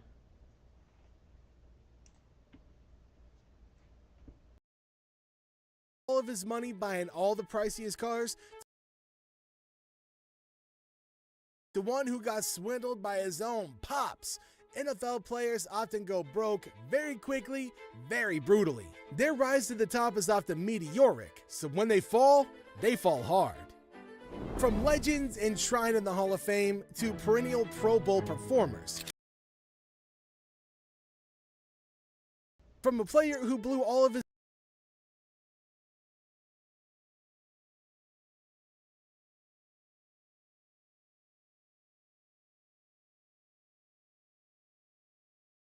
performers. The sudden acquisition of wealth can prove to be a double-edged sword, particularly when it occurs at a young age. Now, you'd assume that because these players, right, people like Patrick Mahomes, Jalen Hurts, Khalil Mack, Lamar Jackson, and people who set the tone for these guys to play at the level that they're playing at, that they'd be financially well off for years to come, and that they'd have their families set up for proper success, right? Oh man, that ain't always the case. See, amidst their own financial missteps, familial expectations, and the influence of unscrupulous individuals in their orbit, NFL history is rife with stories of players who, once at the pinnacle, suffered financial ruin and lost everything. And I mean everything. Now, contrary to the assumption that making it to the big leagues guarantees a lifetime of prosperity with millions pouring in annually, the reality is starkly different. See, For me, if it were just like some individuals here and there who weren't able to handle their money from the industry and everybody else was doing great, I would think that perhaps it would be like a case by case basis of intergenerational trauma dealing with finances, perhaps, right? But when you look at how many people this happens to, and you're considering the numbers and you're considering where they come from, and you look at income disparity in general, it's just like these people were not ever given the financial literacy needed in order to understand how to manage the money they're given. Um, and so you can't really blame them for not being able to manage it well when they don't know how to or don't understand if they're going to be able to make that or keep it up. Only a handful of athletes reach the pinnacle of wealth, and even for them, the affluence may be fleeting. Consider this, right? The average NFL career spans less than 4 seasons, as reported by Statista, all right? So the average NFL salary in 2017, as per the Los Angeles Times, was $2.7 million, and this figure is inflated by the earnings of top-tier players. Now, shockingly, Sports Illustrated estimated in 2009 that a staggering 78% of NFL players face financial insolvency within 2 years of retiring from the sport. Young athletes often step into the professional sports arena without adequate guidance on managing their newfound wealth. Consequently, many find themselves succumbing to reckless spending, lavishing vast sums on close family members, and making ill-fated investment decisions. Now, interestingly, it's not just players with short-lived careers who grapple with financial challenges. Even stars and Hall of Famers, once the highest-paid players shaping NFL history, have found themselves bankrupt within a matter of years, and the reasons can be incredibly shocking. Okay, so take Andre Rison, for example, right? A wide receiver drafted in the NFL's first round in 1989. Now, with a career spanning 16 years and 8 professional teams, Rison earned around $20 million. However, so you're saying out of 6 teams, none of them offer any type of financial literacy programs? financial mismanagement took its toll, and by 2007, he declared bankruptcy driven by overdue child support payments. Rison's extravagant spending habits, fueled by the desire for the latest cars and houses, drained most of his earnings. Now, despite his financial setbacks, he transitioned to coaching high school teams, taking on roles like head coach and offensive coordinator. Next up, we got Bernie Kosar, a quarterback drafted in the first round of the 1985 supplemental draft. Now, as a key player in the Cleveland Browns' NFL history, Kosar lived his dream of playing near his family in Ohio and became one of the wealthiest players of his era. However, the harsh reality hit him hard. Multiple failed investments, his father swindling millions from him, and mounting personal debts led to his bankruptcy filing in 2009, leaving him in the red by nearly $20 million. In 1991, Raghib Rocket Ismaili, a standout wide receiver at Notre Dame, took a surprising detour.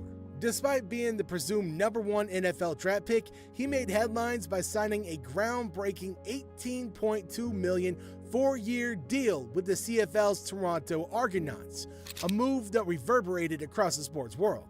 Now, his choice set a new standard, marking the largest contract in football history at that time, as reported by Sports Illustrated. Ismaili played 2 years in Canada and a decade in the NFL, accumulating around $20 million in earnings.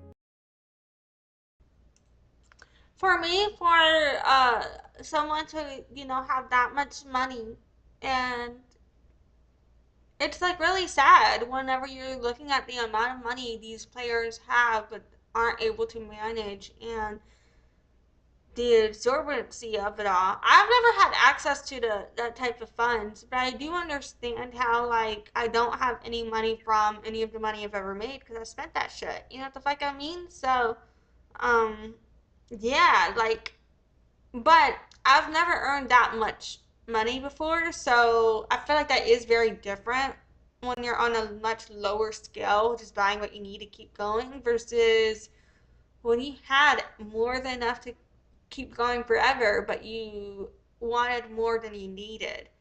And I also feel like that's like this other thing where it's like you have such a rough life that part of why you spend this money is because it's supposed to be the reward for putting up with all of this shit, right? But then you're punished for trying to enjoy the benefit of what you thought was the reward for, you know? I don't know. It just kind of feels like this perpetual cycle of punishment under capitalism. While Rocket didn't face the financial downfall that plagues many most post-NFL stories, he did encounter setbacks. Now, instead of declaring bankruptcy, he grappled with common financial pitfalls, including blind investments.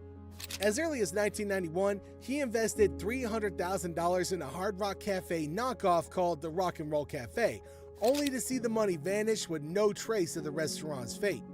Now, this marked the beginning of a series of financial misadventures, including investments in a religious-themed movie, a failed music label, a cosmetological treatment venture, a phone card dispenser project, and a string of custom calligraphy shops.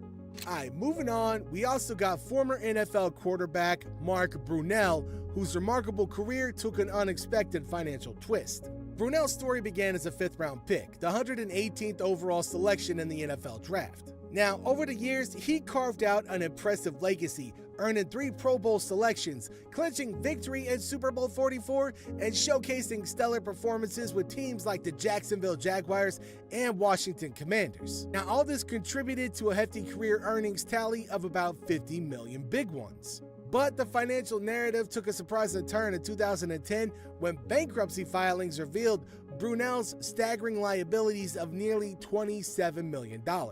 Now, in these filings, he disclosed a combined monthly income with his wife of $8,780, while their monthly expenses soared to $24,879. Now, to compound matters, Brunell, alongside former teammates, faced legal challenges related to their company, Champions LLC. See, the company struggled to meet repayment obligations.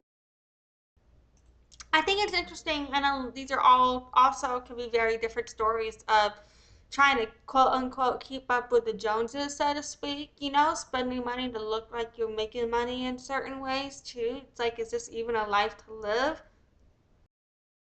On a $2.2 million loan and an unpaid $1.1 million loan with Select Bank in Michigan.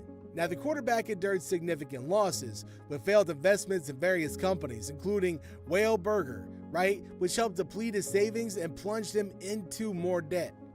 Today, Brunell is orchestrating a turnaround, having served as the head coach for the Episcopal School of Jacksonville from 2013 to 2020. He now holds the position of quarterback's coach for the Detroit Lions. Now, beyond Brunell's story, the broader issue of athletes managing their finances comes to the forefront. See, it's not just about lavish spending on material luxuries. Athletes often find themselves in the role of financial support for family and friends, inadvertently becoming the lifeline for hopeful entrepreneurs. As wealth manager Humble Akagna aptly points out, there's a unique pressure for successful African-American athletes to become their community's pride and joy. The expectation of giving back can lead to financial strains, making responsible financial management crucial. Now, yeah, that's another thing people don't consider because, like, with white people who can be so individualistic, it's like, you know, when you're 18, you get kicked out and they don't give a shit. Versus other cultures, that's not how it is. Just because you're 18 doesn't mean you're kicked out. You know what I mean? So there's also like this community support too. And I understand the weight of that when it comes to where it's like any success you have a community you're obligated to share that with. Yeah, I understand that pressure of my own way, at least. While some athletes face financial pitfalls, there are shining examples of enduring success. Take Michael Jordan, the richest athlete of all time, whose $2.1 billion fortune stems from NBA income, sponsorships, and savvy investments, including a majority stake in the Charlotte Hornets. Then we go over to my main man, NBA legend Earvin Magic Johnson, with his billion-dollar conglomerate Magic Johnson Enterprises, which exemplifies entrepreneurship beyond playing days. We also got tennis icon Serena Williams with 23 Grand Slam victories and 4 Olympic gold medals, right? And she parlayed her success into diverse business interests in her venture capital firm, Serena Ventures. If you've ever heard stories of people struck by unexpected windfalls, like winning the lottery, settling a lawsuit, or inheriting a substantial sum, more often than not, they'll share how the money seemed to vanish quicker than anticipated. Y'all, it's a common tale, not just for those fortunate enough to experience a sudden financial boost, but also for your average U.S. worker who might earn $1 million over a lifetime, yet struggles to save enough for a comfortable retirement. Athletes are no strangers to the dazzle of big money rolling in, but what they might overlook is the inevitable day when the influx stops. The reality in professional sports, especially in the NFL, is that what's promised in a contract may exceed what's actually earned. Careers can be cut short by injuries or being dropped from a team, altering the financial landscape significantly. Now, that being said, I didn't even consider that part about how, you could be expecting a certain amount, but due to life events, that can then change things too. Damn. there are some athletes that understand that possibility and have prepared for it. Brandon Copeland, a former NFL outside linebacker, extends his financial expertise to teaching a financial literacy class at the University of Pennsylvania. As a Wharton graduate, he initiated the class to equip students from all disciplines with financial preparedness. Copeland practices what he teaches, saving 90% of his NFL earnings with 60% invested. Rob Gronkowski, renowned tight end for the Patriots and now the Tampa Bay Buccaneers, showcases financial acumen. As disclosed in his 2015 book, he saved his entire NFL salary for the first 8 seasons, relying on endorsements. Gronkowski maintains that takes a lot of discipline. A frugal mindset, advising young players to be prudent with their finances. Then, of course, you got the high-earning QBs. The league currently has, like Patrick Mahomes, who's getting paid $450 million over the next 10 years. Then you got Joe Burrow, who's taking in $275 million over the next 5 years. And Justin Herbert, who's collecting a hot $260 million over the next 5 years. Man, we can only hope and imagine that these guys spend their money wisely. So how can pro athletes sidestep the pitfalls of financial ruin? It all starts with financial literacy education, ideally before putting pen to paper on any contracts. But it doesn't end there.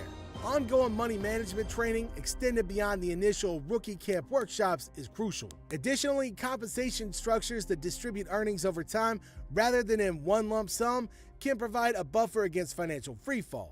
But why would companies do this when they could profit off of all these athletes instead?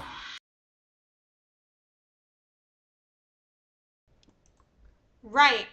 So that whole last thing of what they were saying is exactly what I think they need in terms of, helping people do better. But what they were saying why would companies help the players be better when they can keep profiting off of them? That's my issue with capitalism, with colonialism and shit like that. So we're about 2 hours in, so I want to recap everything. We're not quite at 2 hours yet, but we're like 1 hour and 48 minutes in-ish. So I want to recap everything we've discussed so far up until this point. So we began with just reiterating some of the issues with problems that there could be with discrepancies in the numbers and why I may have not gotten those numbers correct with my assumptions for what I was assuming the profitability of the return on investment for the Crocodile Dundee Super Bowl ad for the fake tour Australia. It's a fake movie trailer for Australia tourism ad, you know what I'm talking about? That. And then we looked at return on ad spend, general return on investment, return on ad spend. What does that mean? What are good metrics and how do we come to these numbers? And then after that, we've dived deeper into, we're starting to dive into what I believe is how football can be an example for highlighting settler colonialism under capitalism.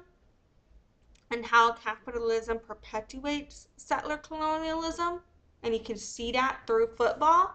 And we've been looking at that through the income disparity and exploitation of labor to perpetuate wealth in this way.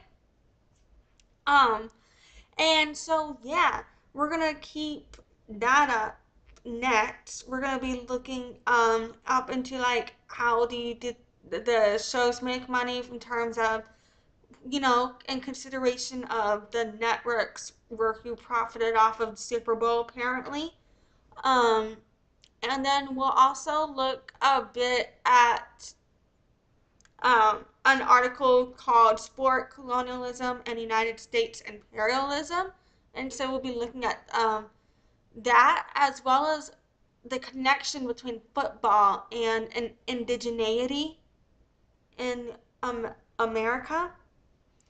And then we're going to wrap up with how football can be a symbol of racism, and finish with a summary on capitalism and colonialism as well, with a couple of sources on that. So that's what's coming up next. So yeah, I'm going to take a break. We're going to do a little breaky break real quick. I'm going to play that little thing. I'll be back probably about 15-ish minutes. So yeah, we're going to go on a quick break real quick, and then we're going to finish up with some of our sources on all of this, I think. I'll be right back.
wonder if you heard me clear my throat.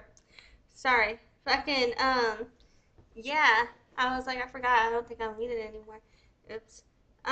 So, fucking, I said I forgot I don't think I am muted anymore. Fuck it. Okay, I tried. I think I got it right. I don't know. So fucking, yeah.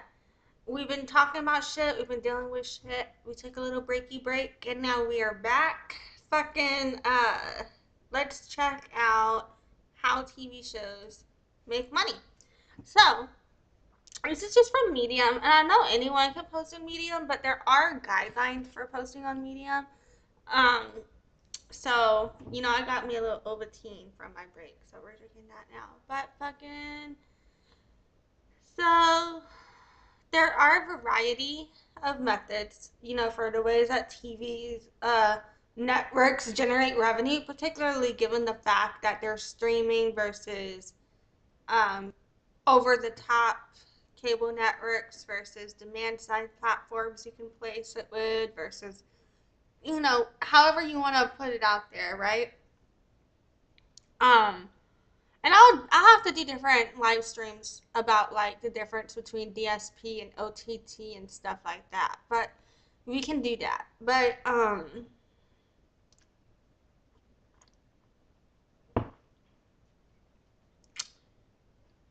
basically, the typically around $200,000 for commercials. So to put it in perspective, how you go from that to millions and millions for the Super Bowl, it's like wow. But then depending on if it's like a subscription, it could be different based on like subscribers per month and affiliate fee and things like that too. So that can also change. And then they also do hybrid models as well.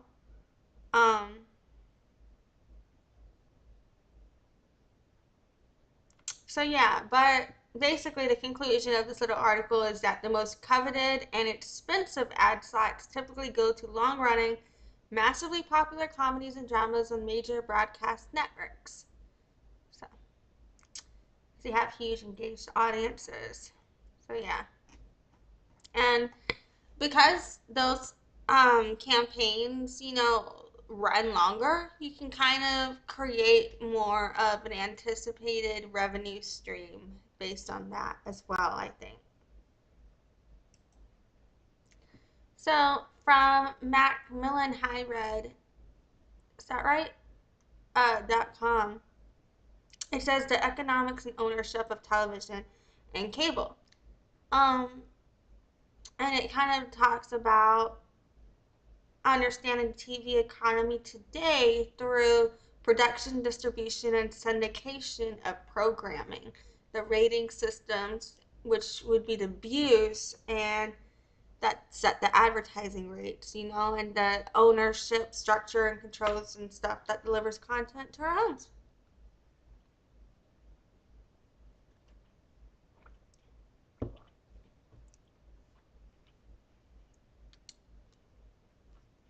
So,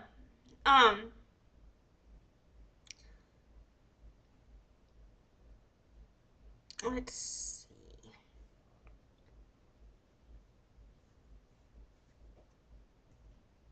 I want to focus on the ads. Okay. So, it's saying in television, programs are funded through deficit financing, which means that the production company leases the show to a network or cable channel for a license fee that is actually lower than the cost of production. And then it typically hopes to recoup this loss later in a rerun syndication. So a network, for example, will lease an episode for like $1.5 million for 2 airings, but it might cost them $2.5 million each to make. So they could be losing $1 million per episode at first, but then after a couple years of production, they can lose they can lose a lot of money. And that's why shows don't last long sometimes.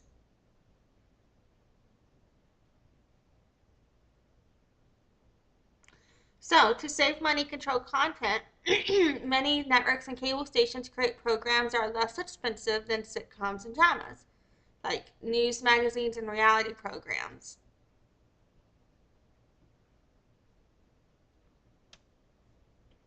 So, they're paid for in a variety of ways, such as customer subscriptions to pay for distributing channels. But they also have to pay to broadcast networks retransmission fees to carry network channels and programming. They do run carriage fees from the cable and DBS providers. They pay affiliate stations license fees to carry programs. So in return, the networks will sell the bulk of advertising time to recoup their fees and their investment in these programs. So I feel like I understand what they're saying as they say it, but if I were to need to remember it, I would need a fucking flow chart. You know what I'm saying? Or to actually use it. Clearing my throat. Sorry. A little too much ganja, perhaps. Or maybe not enough.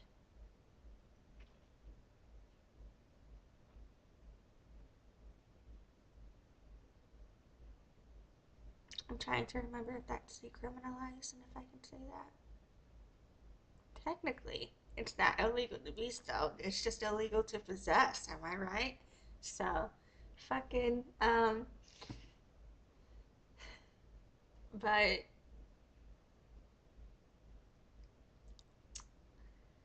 anyhow. And this is why I can't be professional. Fucking bullshit, though. I hate society.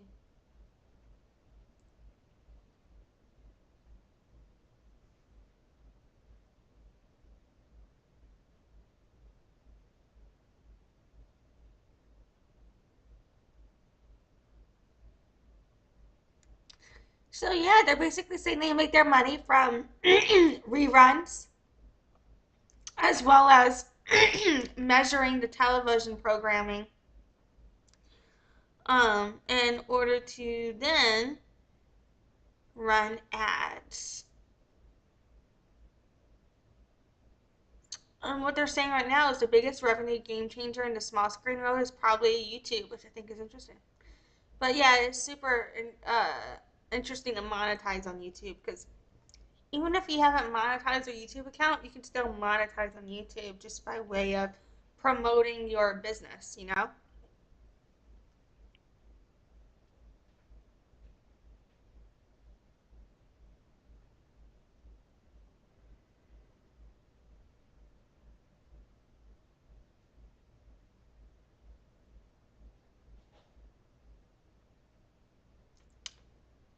So yeah.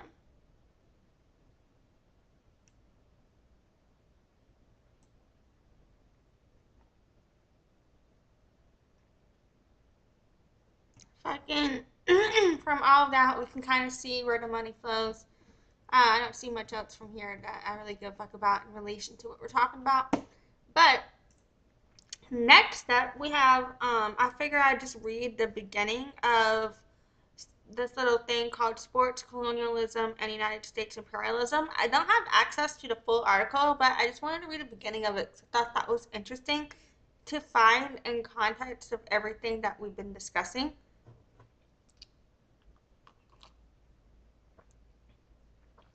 But this is by Gerald Gems from Department of Health and Physical Education at North Central College, and it says, and this is from 2006.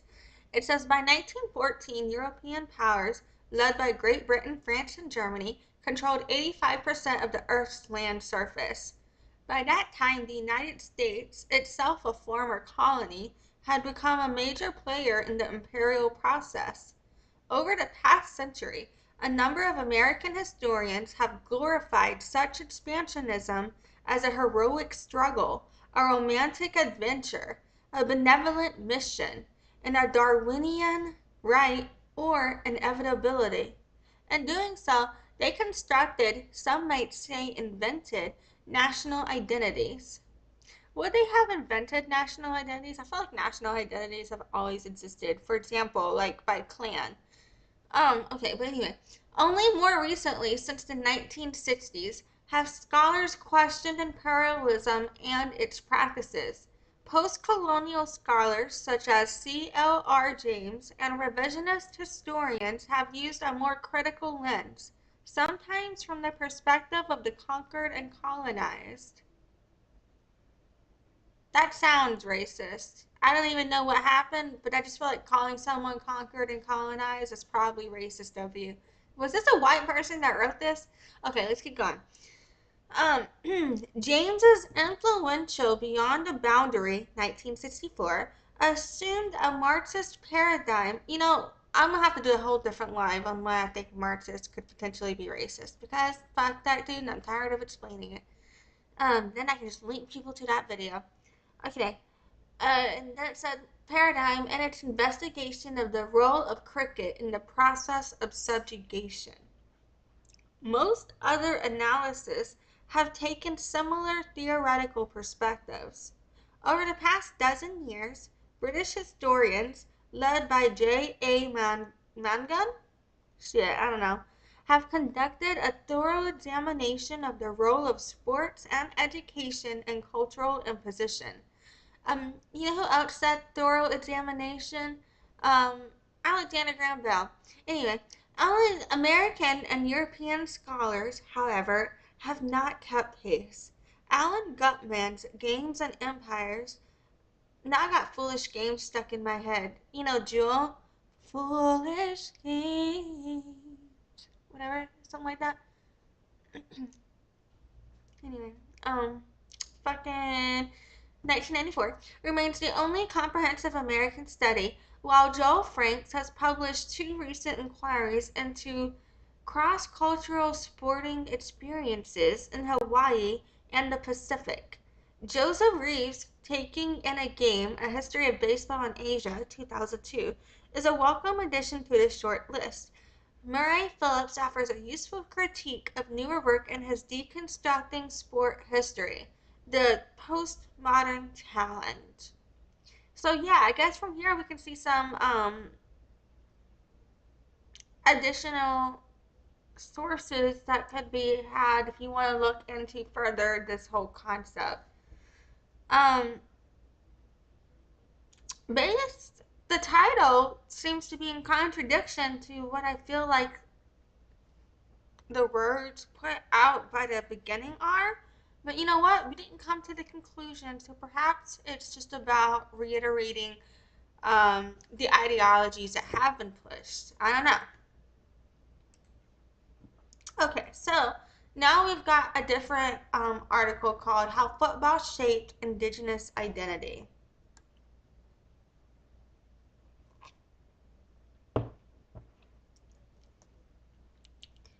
And in a emphasized text on the side, it says, football is suffused with the folklore of America's violent frontier expansion.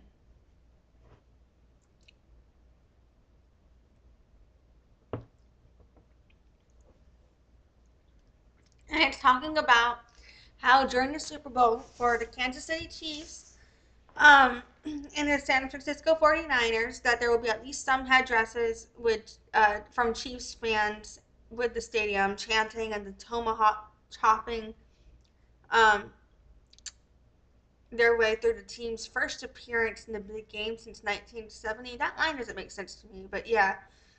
And that they do this over the objection of indigenous activists who have spoken out against the team's appropriation of native imagery. Yep.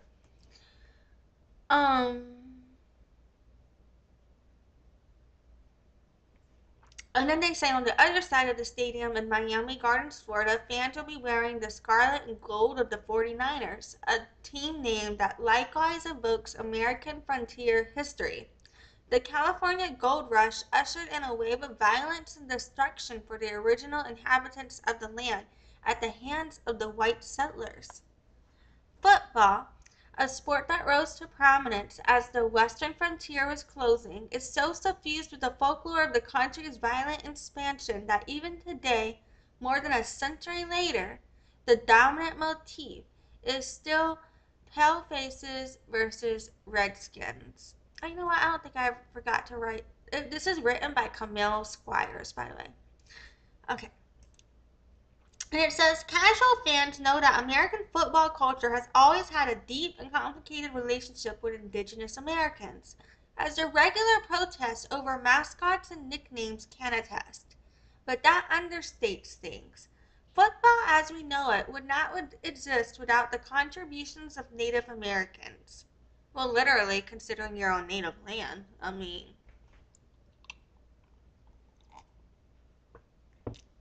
and while they've been relegated to the sidelines of the story the sport wants to tell about itself, a mythology built on the image of the white all-American hero, indigenous Americans from the start have used football as a tool of identity formation in the face of white supremacy.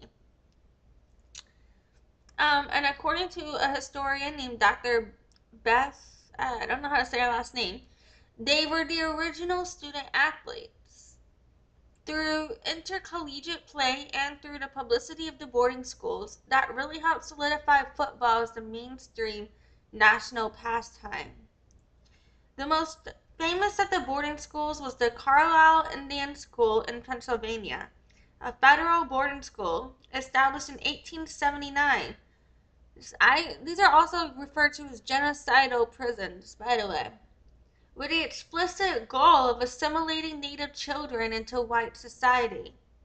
The descendants of great leaders from various indigenous nations were sent to Carlisle to be stripped of their culture in accordance with founder William Henry Pratt's creed, kill the Indian, save the man. Football in those days was largely the domain of elites at places like Harvard and Yale, a way for American men to prove their masculinity. Now there was no more territory left to conquer. But by 1912, one of the nation's best teams could be found at Carlisle. For Pratt, the sport proved to be the ultimate PR tool. The strong, healthy athletes on the gridiron were proof of his civilization project's success. You know what's interesting about that? That reminds me of the Striped Pajamas movie, where part of the reason the kid that died went to the concentration camp was because his dad, who was a fucking Nazi soldier, like basically had him convinced it was like a camp, a regular summer camp. And so the dude goes try to make friends with the Jewish kid and ends up getting killed in the fucking fire thing. What is it called? I apologize. Oven thing. Oh, is that the right word to use? That's fucked up. Fucking, but you know what I'm saying? Furnace? But yeah, fucking, so that's reminding me of, you know what I'm saying? But anyway,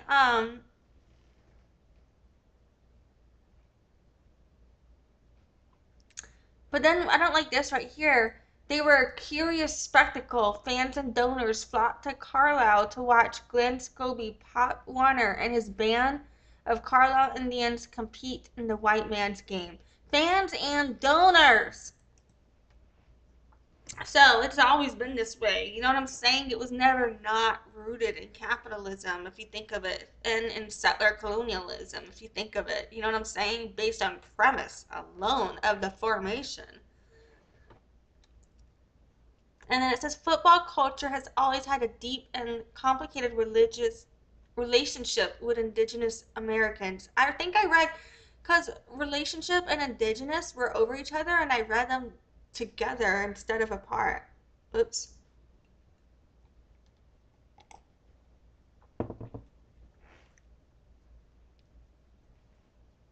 So yeah.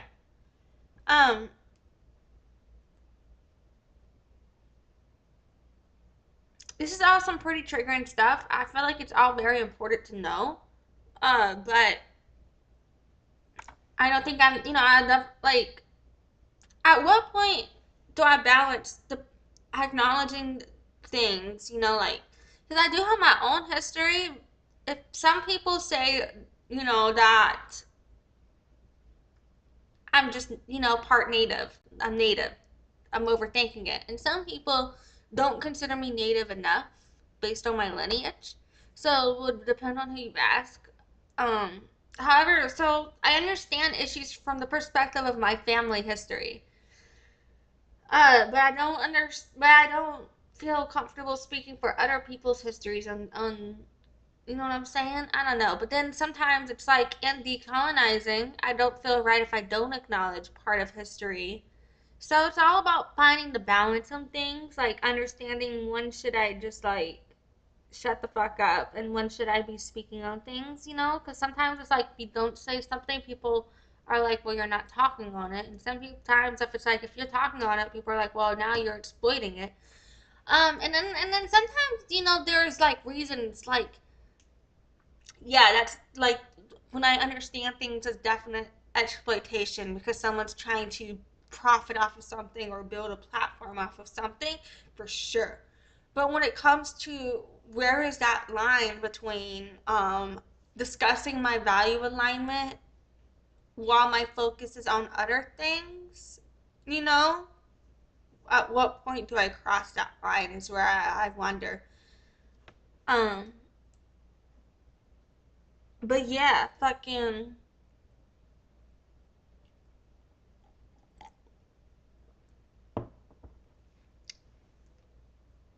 And I don't believe in blood quantum bullshit. I just want to be respectful of all beliefs, but I'm not decolonized enough to know the right words to use a lot of times. You know what I'm saying? So, anyway, alright. So, from Native American and Indigenous Studies, we've got a little blurb on. I don't know why I keep saying a little blurb. You know what I think it is? One of my teachers from high school would always say, like, whenever he was passing out things for us to read, he would always be like, here's a little blurb. And I think that's where that comes from. Anyway, if you went to Riverdale and you see this, if you know who the fuck I'm talking about, let me know. Hey. But yeah, so this is called Race Colonialism and the Politics of Indian Sports Names and Mascots, the Washington Football Team Case. We're not gonna have I'm not gonna be able to read like this whole article, but I just thought that the introduction um that most of that the beginning of this introduction would be a great thing to read.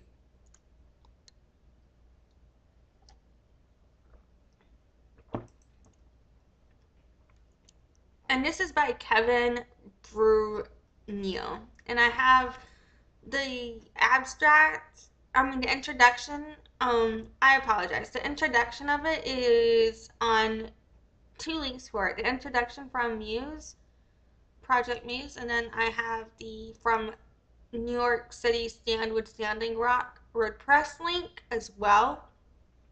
And that one has the full thing. So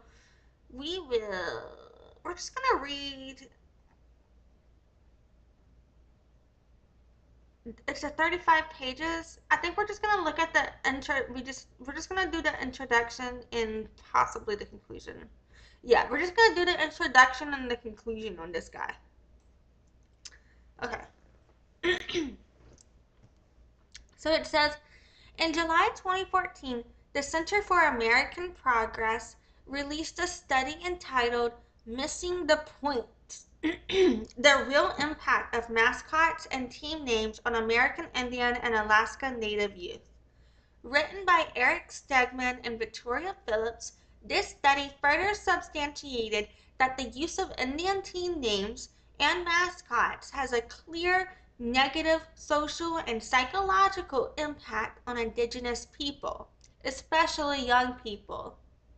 To introduce and publicize the report, the center invited guest speakers and a panel to address the topic.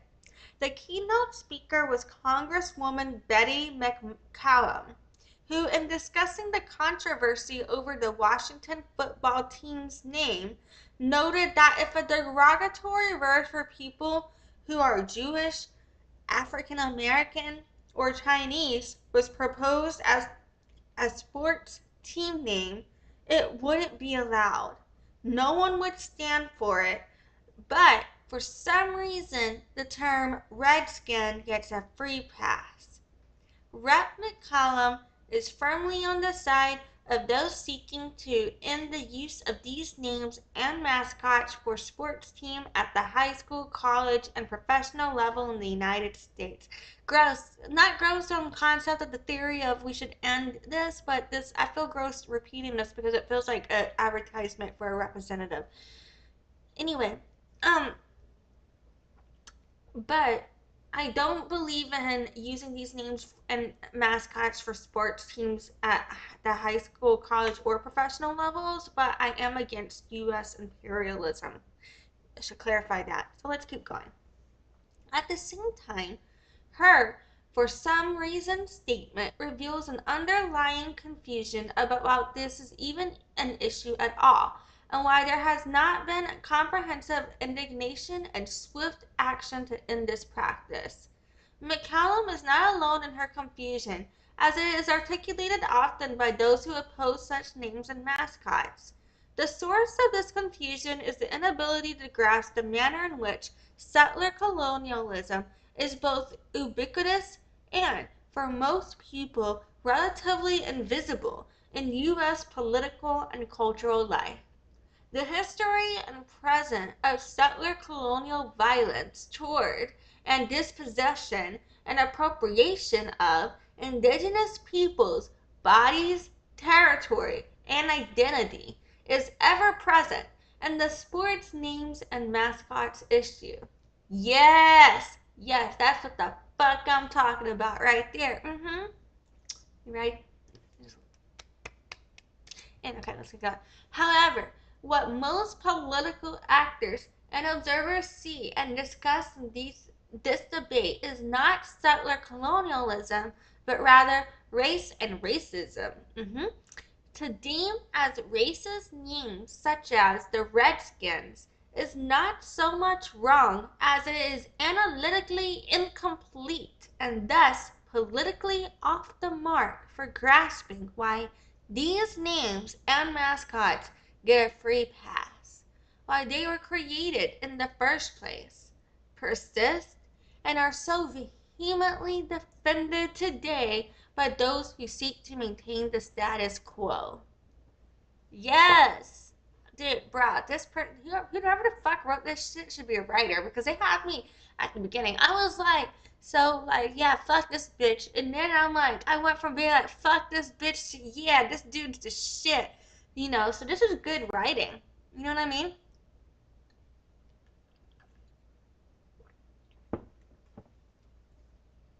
Okay. And then he says, the present debate and politics regarding Indian sports names and mascots, such as with the case of the Washington football team's name, provides an excellent opportunity to politicize and center settler colonialism as a historical and contemporary structuring force of the United States. The sports names and mascot issue is a persistent and public practice of U.S. settler colonial rule. It is a mnemonic device that disavows the dispossession of indigenous territory and the violent and aggressive assimilatory practices against indigenous peoples. Paying attention to the political functioning of memory matters here, because understanding and intervening in this and other issues requires more than just getting the historical facts straight. Facts matter, but an awareness of facts will not do enough politically to generate change. And this is where we need to see and directly engage with collective memory, specifically settler memory. Settler memory refers to the mnemonics, that is, the functions, practices, and products of memory, of colonialist dispossession, violence, appropriation, and settlement that shape settler subjectivity and governmentality in liberal colonial contexts such as the United States. Yes. I want to meet the person that wrote this. Like, yeah, dude, I just want to have a conversation. I just want that sounds like a threat. I just want to talk has become a threat. But I don't that's not a threat. I don't just want in my bad. Okay, fucking all right. Then he says settler mnemonics include not only places and teams named after indigenous people, but also calendaric commemorations such as Columbus Day and Thanksgiving, military nomenclature such as Apache helicopter, and many other examples. These mnemonics are so ubiquitous that they are, at once, present and absent in American collective memory. That is, in settler memory, indigenous people are both there and not there at the same time, before our eyes across American culture, but also disavowed of active political meaning in and by the settler imaginary ubiquity and invisibility as two sides of the same settler colonial coin.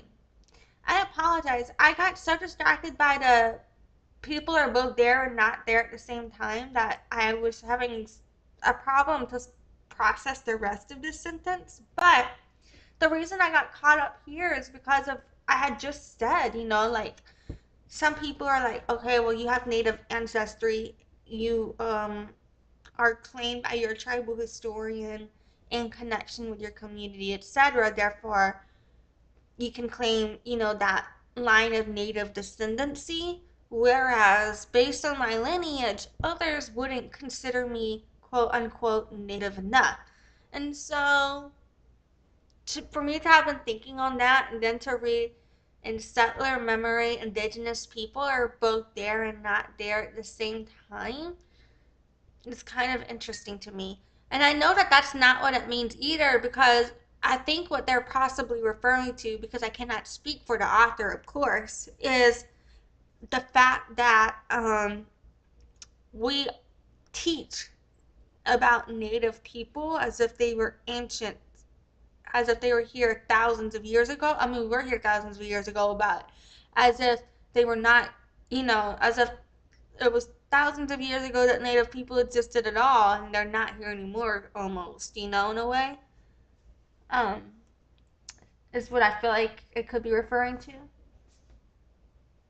But yeah, and then it says, this disavowal is not a forgetting of colonialism and settlement.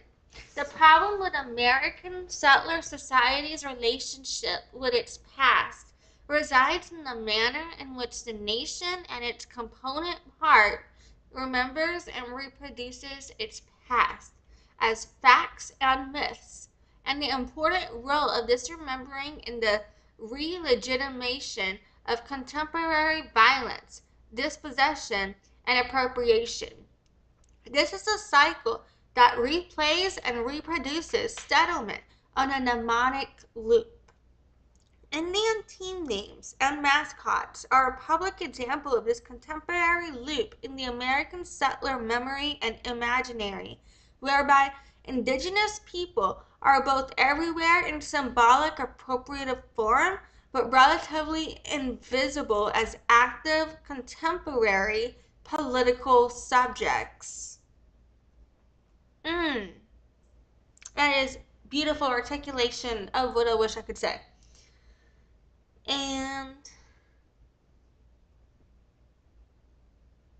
then it says, in this essay, I turn first to the history of this issue, seeing the emergence and development of these names and mascots as coterminous with and reflective of U.S. Indian policy and settler colonial practices of late 19th century and first half of the 20th century. Upon this basis, I then examined the role of race in the contemporary debate over this issue, revealing the prevalence of this discourse and its popularity in mainstream American political culture, especially to the degree that it relies upon and reproduces the presumptions of racial liberalism. The predominance of the discourse of race makes invisible the practices of colonialism and leaves indigenous people to be seen, if they are seen, as another minority group within the United States, rather than as indigenous nations that have a history of a nation-to-nation treaty-based relationship with the U.S. federal government. The point of this critique is not to marginalize race for the sake of colonialism, but rather to approach our analysis with an appreciation of their distinctive dynamics and co-constitutive relationship. In that regard, what I seek at work here in perpetuating the Indian sports name and mascot phenomenon are the dynamics of colonial racism, which racially categorizes and generates hierarchies in the name of preserving settler colonial relations and white supremacy.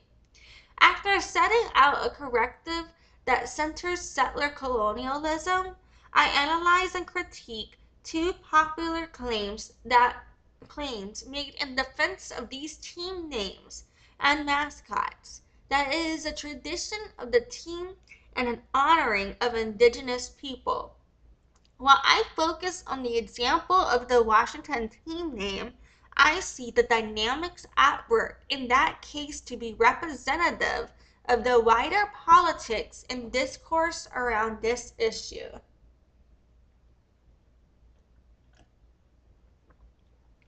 Okay, I'm going to scroll down to the conclusion here. It's a beautiful article. I'm not able to read all of it right now, but I wish I could for the live stream, but I'm not trying to do some copyright infringement or exploit this person's labor. Okay, so, but I really love the points that they're making, so let's read their conclusion. It says, the free pass enjoyed by the Washington football team persists to the degree that settler colonialism remains invisible in this political debate. In making this case, the purpose of this paper is not to discredit the efforts of those seeking to do the important work of bringing an end to these names and mascots, but rather to consider the implications of the arguments that are deployed and to suggest alternative, more historically attentive and politically radical ways to intervene in the debate and politics of this issue. Yep. The political efforts to oppose names and mascots, let's pause real quick. Because that bitch said she was confused. He said, well, no, she didn't say he was confused. He was like, this bitch is confused. Let me help her out. You know what the fuck I mean? That's what just happened here. Because she was basically saying, though, like, I don't know why it's like this, though. You know what I'm saying? So, yes. All right. Let's go. The political efforts to oppose names and mascots have a great opportunity to upset the mnemonic loop that reproduces settler colonial logic. They can do so through a direct focus historically in the allotment era in order to argue that this present practice of names and mascots is part of a connected chain of appropriations and dispossessions that continues right on up to our day. However, if these efforts to raise and engage indigenous political issues remain within the logic and narrative of racial liberalism and a post-civil rights era paradigm that defines the mascot issue as a matter of offensiveness, exclusion, and discrimination rather than an anti-colonial focus on appropriation, dispossession, and violence, they are more likely to reproduce, even if unintentionally, settler memory as a practice that sustains liberal colonialism. And I love how he's talking about liberal colonialism here, because the representative being criticized is a Democrat. And I perceive Democrats and Republicans can be two wings of the same bird, if that makes sense. Or is that the right expression? Whatever, get enough. Fucking. And then it says the present politics of Indian team names and mascots can bring the politics of settler colonialism to the center of public debate. And this can be done not at the exclusion of questions of race, but rather to push this discussion in an even more radical direction. In the least, it is imperative to engage in a politics that works to refuse the invisibility of settler colonialism and indigenous people. And while this may complicate the argument a bit more than it is at present, the benefit would be to compel the widening of the discourse on this issue beyond the narrow parameters of racial liberalism. Boom! That is beautiful. And let's reiterate the author's name again. This is written by Kevin Bruyneil. I apologize. I don't know how to say your last name. He's a professor of politics. Bruyneel. Boom. Beautiful. Oh, shit. Did not mean to click that, but okie dokie. You know, maybe I should. And be like, yo, this is a shit. Maybe I should email this dude and be like, hey, I read part of your shit and my shit. Hope that's cool. If not, I'll fucking delete this part. Yeah. But fucking next, there's from IndianZ.com. They have an article on symbol of erasure, exploitation, racism. Arizona community reacts to Washington nickname controversy. And it just basically kind of shows some different feedback from other members of the community regarding this scenario as well. And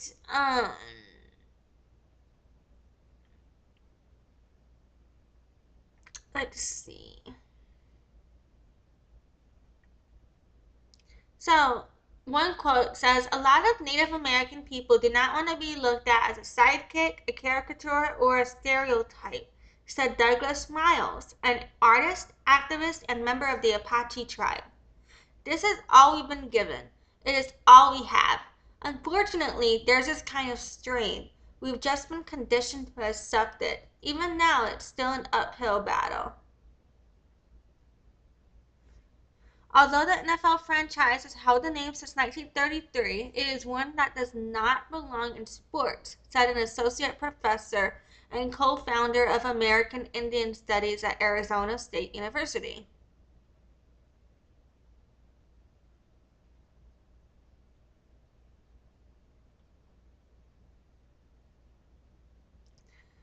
And then this another quote. I see something that should not be on a football helmet, said James Riding In, who is a member of the Pawnee tribe. Something that should not be a team name. Something that should be removed from sports. If you do away with the use of Indians as sports mascots and team names, then you get rid of the problem. So yeah. And apparently this has been a conversation taking place since 1992.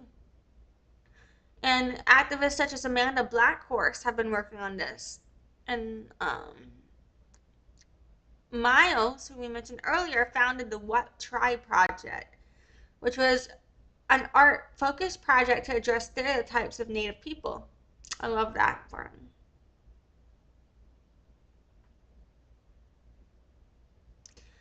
The dude's owner of the quote-unquote Redskin says it's to honor Native people, but if it's Native people are telling you it's racist, so that's not honoring us. Discriminating against Native people is just fucking being racist.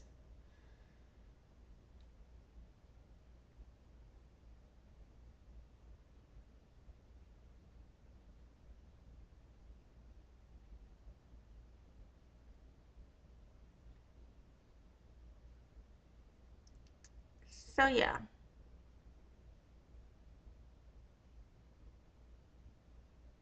They also say that they feel as though, Miles feels as though the Black Lives Matter movement has shed light on blatant systemic racism in all corners of corporate America. In terms of how it perpetuates today, absolutely. In terms of understanding experiences that don't impact me, I do agree with that. Um,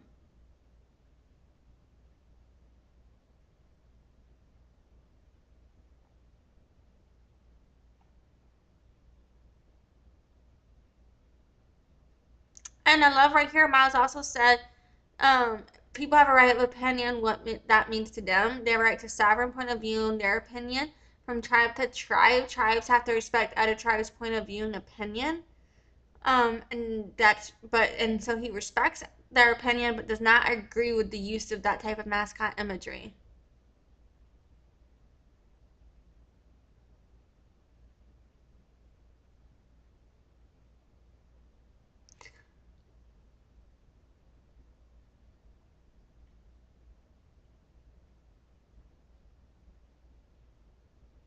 So yeah.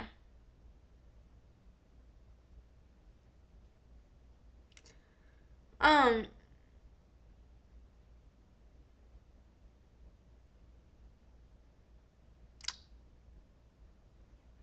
I love how this dude's saying, why does it take so many years for change to come? These issues should be resolved, especially in a country that prides itself on honoring human rights, human dignity, and justice for all.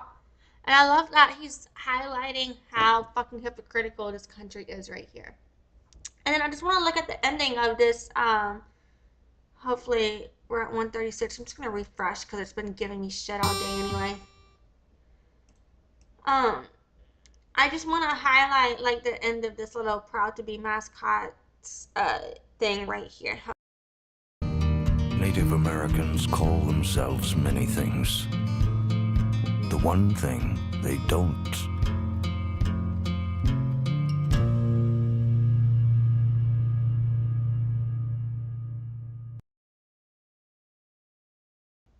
And it says Native Americans call themselves many things. The one thing they don't, then it's got a redskin helmet.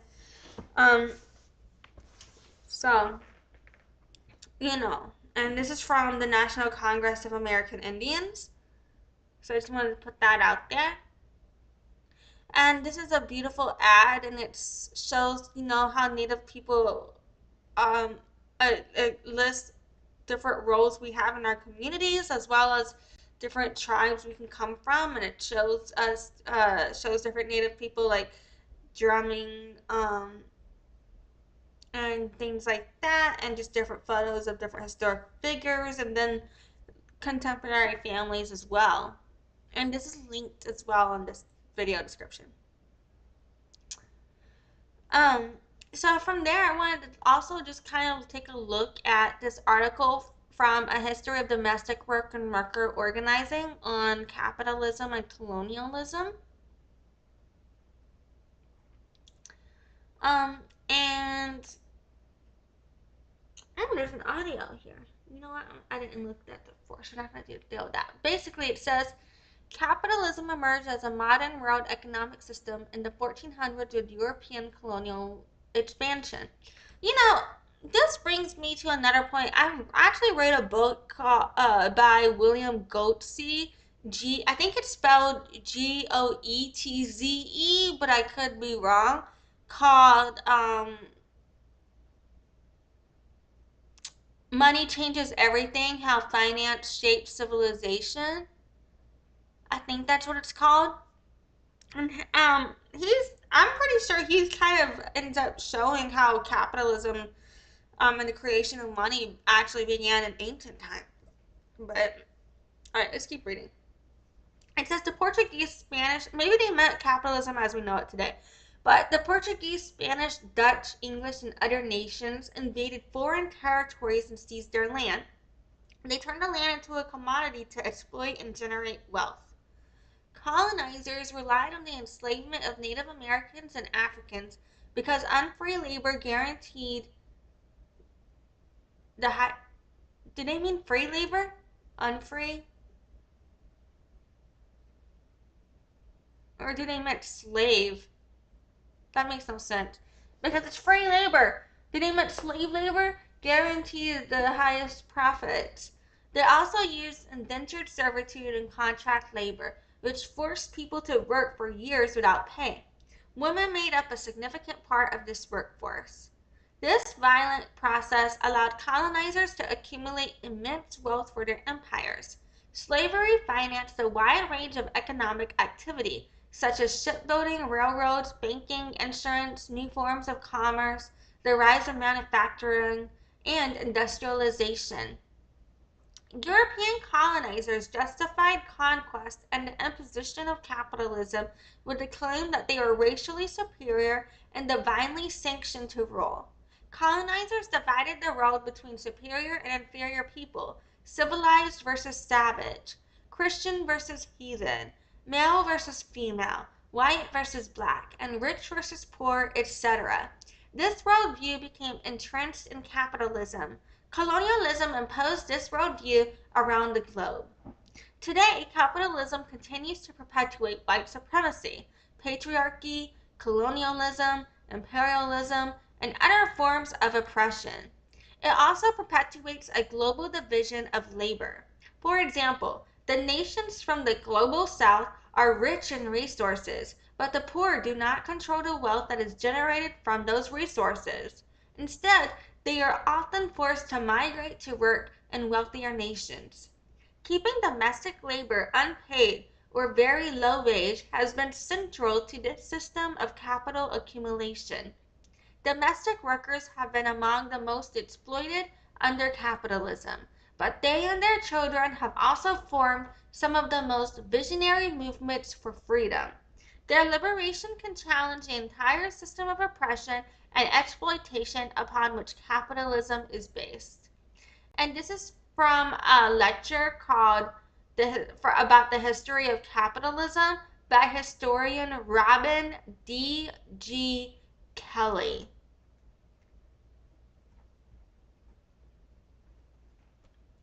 Um, I there were some real choice options that I stopped on as we went, but other than that, I really do think this is a great summary of what I've been discussing in regards to how capitalism perpetuates colonialism and how we can see that I don't know, for me it explains why football is an example of that. Um, because we're looking at the competition, who is the best of the best, using rankings, and we have the team owners, and those who are lucky enough to make enough money can own the team and things like that. Like, so I can kind of see a lot of these themes playing out even today in football. So yeah, it's been a long road, but I'm not gonna watch the entire thing because it's like an hour and a half video. But I did want to watch a good chunk of and do a little reaction to a good chunk of this video about racial capitalism and the U.S. colonial present. And I just felt like this would be a great way to close out everything that we've been doing. Um, so yeah, let's get this bitch on the road. So I'm just gonna go ahead and fucking reload the whole goddamn thing because my fucking shit's being fucking crazy on me. Maybe that's ableist of me, but I've been having problems with the captioner working when I play a video, so I just reloaded it. So we're gonna skip the introductions. We're gonna skip the welcome, and we're gonna start with defining settler colonialism. I think we're gonna watch most of these, but if I find that it gets to where I don't feel like, it's relevant, I might skip some of these, but I think we're going to watch most of these until the land acknowledgement. I don't know if I care to watch the land acknowledgement from my own perspective. So yeah.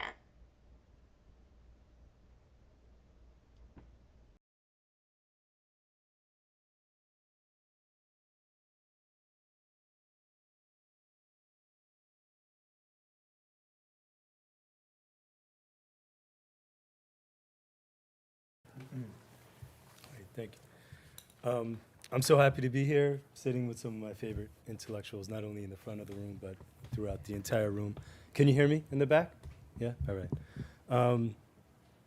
So let me just begin. So I think to just go off of something that you put on the table, it's the work to think through these concepts and think across what are maybe useful but also arbitrary divisions or divides, and there are gaps. So I work in archives, so there are gaps in the work that's produced that are actually not necessarily there in the archive. So for example, in the book, in Empire's Tracks, there's a dialogue between railroad corporate officials and military officials. They're talking back and forth about resources and a shared common effort in building a railroad and occupying indigenous lands. And there are distinct subfields of US history. There's US corporate history and there's US military history that have read one part of this dialogue. And so when you're in the archive, you see the letters back and forth, and yet the histories have been written only using one side, one part of that dialogue, right? So that's just one specific example of those arbitrary, maybe sometimes useful distinctions that I think we're all trying to think against and push against. So to take up the terms settler colonialism and racial capitalism, for me, I wrestle with these terms as terms that give us access to specificity and precision, which are useful, I think, but also as terms that can push into exceptionalism, which is not so useful. So wanting to push against those exceptionalist dimensions of the thought. So just some brief thoughts that come to mind with defining what's specific about settler colonialism, what's specific about racial capitalism. So the Oxford English Dictionary defines colonialism as colonization by settlement, which if we're going to take colonization by settlement to be colonialism, then it raises a question about what's distinct about settler colonialism. So the whole concept also of colonization by settlement, where you conquer a territory in order to claim rights to a given area, I feel like that is played out again and again through the Super Bowl and through the football and through winning the games at different places in a way. It almost raises a certain circularity about it. I'm not a philologist, so we don't need to be bound to definitions. But then there are other ways that the field gets proposed, that the field announces itself. The work on settler colonialism, is it work about Anglophones? I know this is totally out of context, but is my wrong for taking him saying a field, as a sign for how this can apply to football? I'm sorry. Okay.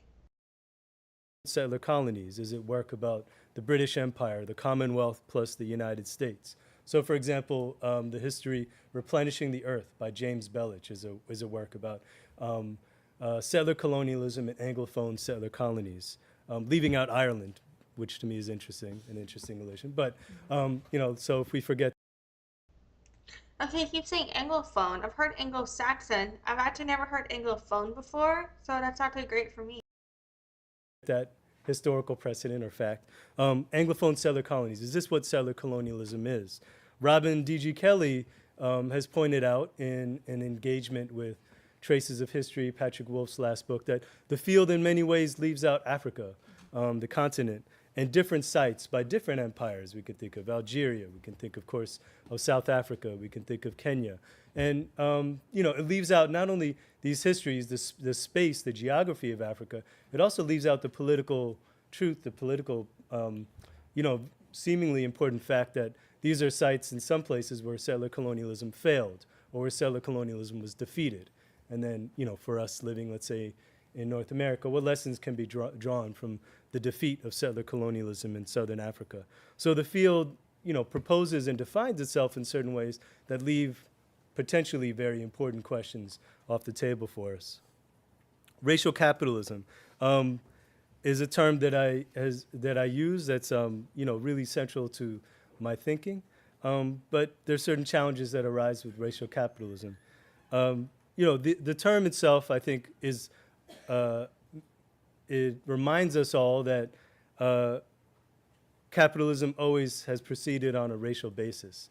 And yet we know as especially as big foundations give big money to study of racial capitalism, it's almost as if there's an idea that there's a kind of racial capitalism, but there's another kind of capitalism. That racial capitalism is a particular kind of capitalism. There's another kind of capitalism we could imagine that's not racial capitalism. But to go back to the original point of racial capitalism is just the fact that all capitalism has proceeded on a racial basis or through racial differentiation, then what distinguishes racial capitalism from capitalism analytically, as we use the term? So there's a kind of redundancy in the term, similar to settler colonialism, colonization by settlement, the accumulation of capital through racial differentiation. Another challenge for me with racial capitalism at this point in the conversation is taking race as a point of origin for the analysis, whether we're talking about historical point of origin or a theoretical or structural point of origin. Race as assumed as an explanation or a cause, rather than race as what is produced, or race as what needs to be explained. So in Black Marxism, race appears in quotation marks in Cedric Robinson's writing there and elsewhere. This is something that, in the work of Ruthie Gilmore, I find a great and very productive challenge. The insistence that we need to always remember that race is what we need to explain. Race is a fiction with very real concrete effects, but we need to explain race. We don't need to proceed from an understanding that race gives us the answer. Stuart Hall, of course, has produced another body of work that helps us to think through these questions. And in our moment, there's a way I sense it feels that in many ways we are on the anti-racist side. We've actually slipped into rebiologizing race through ancestry, through inheritance, taking race as a biological category. I can kind of see that because even when you're tracing indigeneity through lineage, there can be a degree of blood quantum in terms of doing the genealogy that you consider. I think, or maybe I'm just self-projecting, but I mean, but yeah, I do think that's interesting.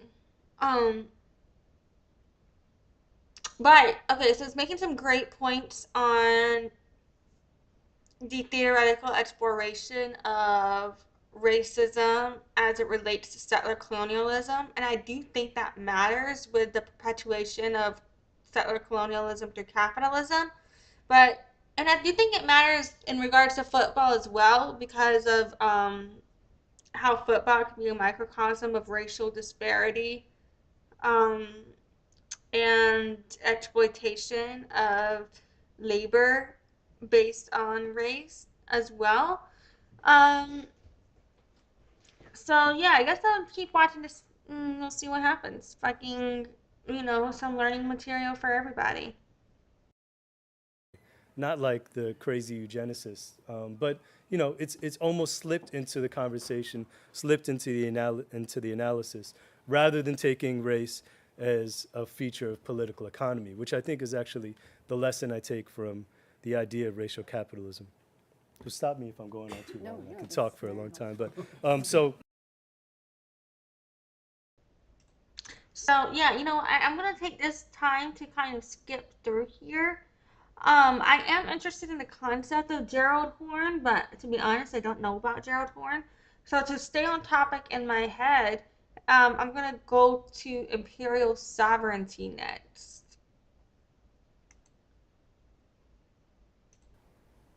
Now I'll have to come back and rewatch this. Oopsie, I didn't mean to press play yet. I was just saying I'll have to come back and rewatch this. Thinking about our own moment and what's on the table politically now, it raises these questions. What do these ideas of settler colonialism and racial capitalism help us understand about our moment and about imperial sovereignty in this moment? So I want to just briefly talk about some of these points that Ahmad is trying to track out. So he's tracking out, in the early years of a war on terror, a doctrine of limited sovereignty that he says is emerging as a major component in U.S. policy, with vast implications for what he calls a new imperial constitutionalism. And this is applied not only to third world countries, but even selectively to Europe's abilities to pass laws for itself. So, for example, if you remember, there was a rendition of someone from the streets of Genoa in Italy who was just taken by US intelligence forces and then rendered to some black site. So even in European territory, it raises these questions about what is a sovereign control of these countries. The US, Ahmad writes, claims a sovereign right to act in its own interests, which it calls defense, while flouting the sovereignty of others, so that the sovereignty of the imperial state seems boundless. So this is one aspect of what he's calling imperial sovereignty. I kind of feel like, again, maybe I'm reaching, but I think perhaps the utilization of tourism and how we used football to market Australian tourism is kind of a perpetuation of settler colonialism through this idea of imperial sovereignty. What we're witnessing, he writes, is the making of an imperial sovereignty claimed for itself by a state which is at once the state of a nation as well as a globalized state of contemporary capitalism. So there's something distinct about the nature of capitalism at this time. The US arrogates to itself a limitless sovereignty which is arbitrary by nature and can only exist insofar as its might is so superior to that of all others that its action would necessarily go unchallenged by other components of the global state system, however resentful they might be otherwise. So European Union, IMF, WTO, World Bank, the US is willing, the International Court, willing to go against these in its own interests. This globalized and punctual policy of military interventions has mystified those on the left for whom contemporary capitalism is a system essentially of transactions among the advanced countries and for whom the third world is largely irrelevant due to the meagerness of its share in world production and trade. However, Ahmad continues, even as a third-rate general would know, it's on the flanks that the center is secured. No flanks, no center. So the US has always sought to hegemonize the whole of the tricontinental imperial realm in Asia, Africa, and Latin America so as to monopolize its vast strategic resources and thwart its revolutionary potentials in a permanent counter-revolution, consolidate its dominant position within the one of advanced capitalism itself. So here I think that long quote, hopefully I didn't read it too fast, but I think there's a bridge to indigenous studies here. This concept of imperial sovereignty. No, I agree. That's what the fuck I was saying. Sovereignty raises the question of what exactly is U.S. sovereignty, let's say over what the U.S. calls its homeland. In Empire's Tracks, I try to think through this through a concept of counter-sovereignty, that the U.S. declares its sovereignty always in reaction to collective life that exists. Ahmad continues with some, to me, really interesting, this is, after the invasion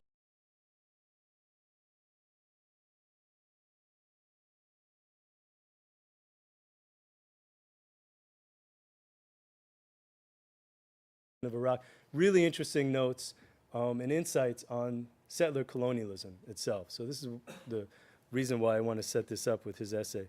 He writes, there's a sharp contrast between different kinds of colonialism, as for example, between settler colonialism, which succeeded in the Americas and Australia but failed in Africa, and the so-called colonies which were occupied, administered, and exploited by bourgeoisies so external to them that they never put down their roots in conquered lands. Some of the white settlements in the temperate zones made a transition to advanced capitalism, notably North America, and to an extent Australia and New Zealand, but others did not, he writes, as in South America. None of the occupied but unsettled colonies did, not even India, which had fairly advanced levels of mercantile capital, as well as sophisticated pre-industrial manufacturers at the moment of colonization. And this would stand for China as well as for the major African empires. Songa, Congo, Ashanti. Ahmad continues, much capital and technology was transferred to the settler colonies, but very little to the unsettled ones. So there's something about the nature of capital and development that settler colonialism distinguishes, right, between other forms of colonialism. And he ends, the settler colonies which made the capitalist transition are marked by the dominance of industry over agriculture, and they have a demographic balance in which the employed greatly outnumber the unemployed. And those which did not make that transition, the unemployed and indifferently employed, tend to exceed the employed sections of the working class. So I think there's a lot that's really concrete, telling us about region, the relationship of the countryside to the city, the relationship of agricultural labor to industrial labor, the relationship of employed to the unemployed. There's a lot that he's actually drawing out from this distinction of settler colonialism and other forms of colonialism that we could say are not settler colonialism. So I think there's a lot of value if we want to be precise. What is settler colonialism? What's its relationship to capitalism? And how does this help us understand the nature of imperialism in different historical moments? So this is all, again, I keep coming back to football. And I know that they're applying this to war, which I think is more serious, but because my brain can't fully process that, I can process my own understanding of genocide and my past family history with it, but I myself have only been exposed to, that type of violence through the media or through social media, not through my real lived experience. So that's not something that I feel my brain can fully process the lived experience of, only the intergenerational trauma of, if that makes sense. So I feel like that's why, another reason why it's easier for me to think of it in reflection of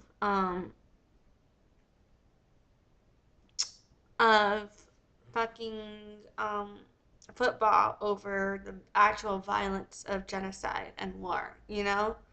Um, because the genocide that I've been experiencing and facing has been more of not through the form of war violence, but through structural genocide of capitalism and discrimination over time. And one way, I think this is for... So I want to look at if they're talking about class collaboration in regards to settler colonialism. Me, really productive is that it moves our attention away from, it routes our attention away from a divide between settlers and natives, which is, just it's a divide where we're focused a lot on discussing the distinctions between these identities. It draws our attention away from that, which maybe we could link to the assumption of race as a point of origin. And instead, it moves us into a focus on land. It moves us to a focus on labor. So Horn argues that settler colonialism is a form of class collaboration by offering the possibility of free land, or by offering the possibility of owning labor, by offering the possibility of being a slave owner or an industrialist or plantation owner. So he's pointing to an alliance between a yeoman farmer, a plantation owner, and an industrial capitalist. And we can map out a history of finance. I feel like you can apply all of this through everything we were just discussing too with football, with the various roles of the players, the team owners, the how the league comes together to work with the networks in order to work with the advertisers, all of the things like that. It's like very similar as to why we can then say football is a microcosm in terms of being a mini example of the rest of these social issues of capitalism. It's perpetuated all through football as an example, In this class alliance that ultimately, removes the planter, the plantocracy from this equation. It settles on the balance between a yeoman farmer and industrialist. There's a link here, I think, to Du Bois, not only in Black Reconstruction, where he's mapping out the end of that triadic relationship, but also in his essay, The African Roots of War, which is explaining an analysis of imperialism. In The African Roots of War, Du Bois has this concept of the dividends of whiteness. So I think there's a connection here maybe with the dividends of whiteness and this idea of settler colonialism as class collaboration. Dividends is different than the wages of whiteness, which is the familiar term from Black Reconstruction. Think about the difference between wages, which is what a worker, which is what a capitalist gives to a worker for exploiting them, and dividends, which is what an investor receives, for their investment. So settler colonialism, in Horn's analysis, diffuses class struggle. settler colonialism can give us one answer to the question of why hasn't there been a socialist party, a socialist movement that's captured state power in the United States. And one thing I think both Ahmad and Horn can help us do is move from a focus on ontology or a focus on race as the beginning of analysis to a focus on organization and consciousness. So part of the question that's at the forefront of my mind recently is what feels like an imperative to debiologize whiteness in our analysis and in our politics. Understanding white as a political color, not white as a biological category that's defined by race or inheritance. So what would it mean for us to think about white organization? Is there a distinct white organization? What are those forms of organization? What is a white consciousness? And what does that consciousness look like? How do we understand it and critique it? And maybe we could look to, for me, these are just very provisional notes, linking ideas of normativity with counter-revolutionary reaction, as Ahmad said, a permanent counter-revolution. I'll leave it there for now. Thank you.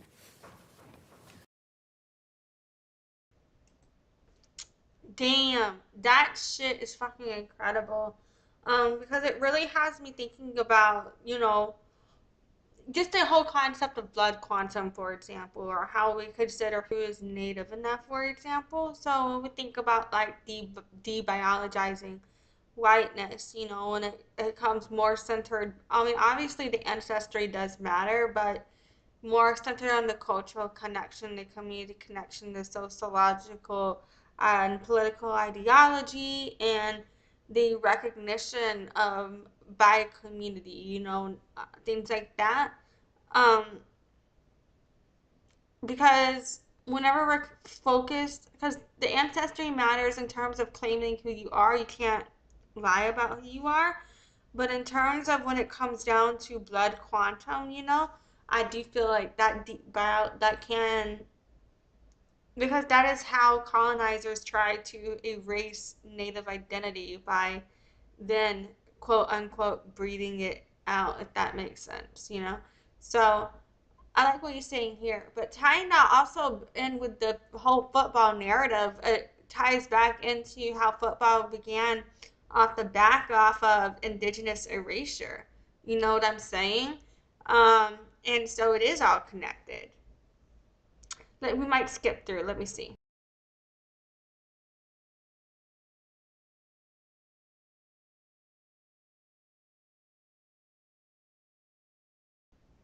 So since this is a white chick talking now, I'm just not interested in hearing a white person talk about racial capitalism. I know I am one, but I know me. And so it's like, I'm just going to continue because, yeah, I'm white and I have, did they even do a land acknowledgement? No, I'm good.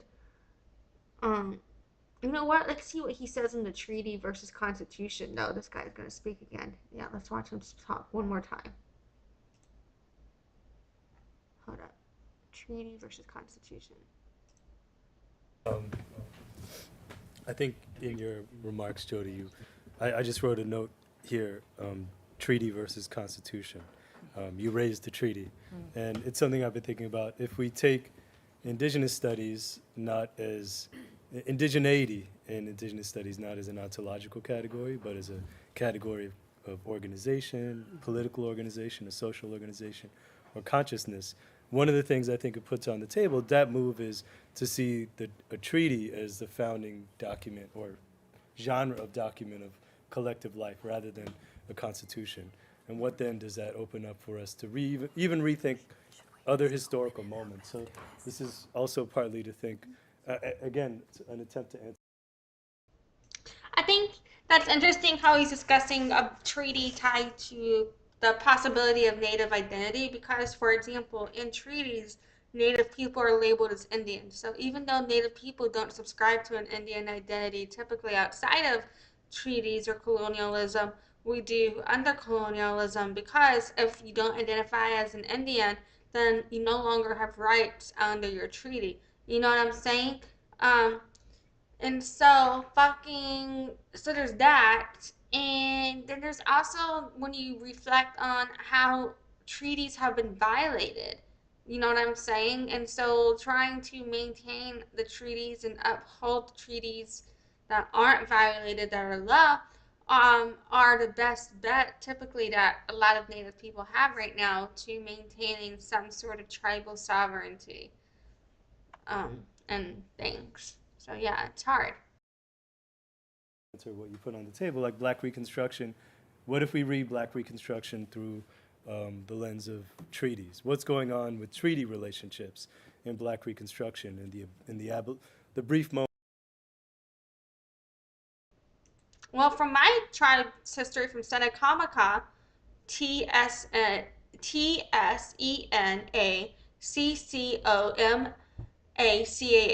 Senecomaka.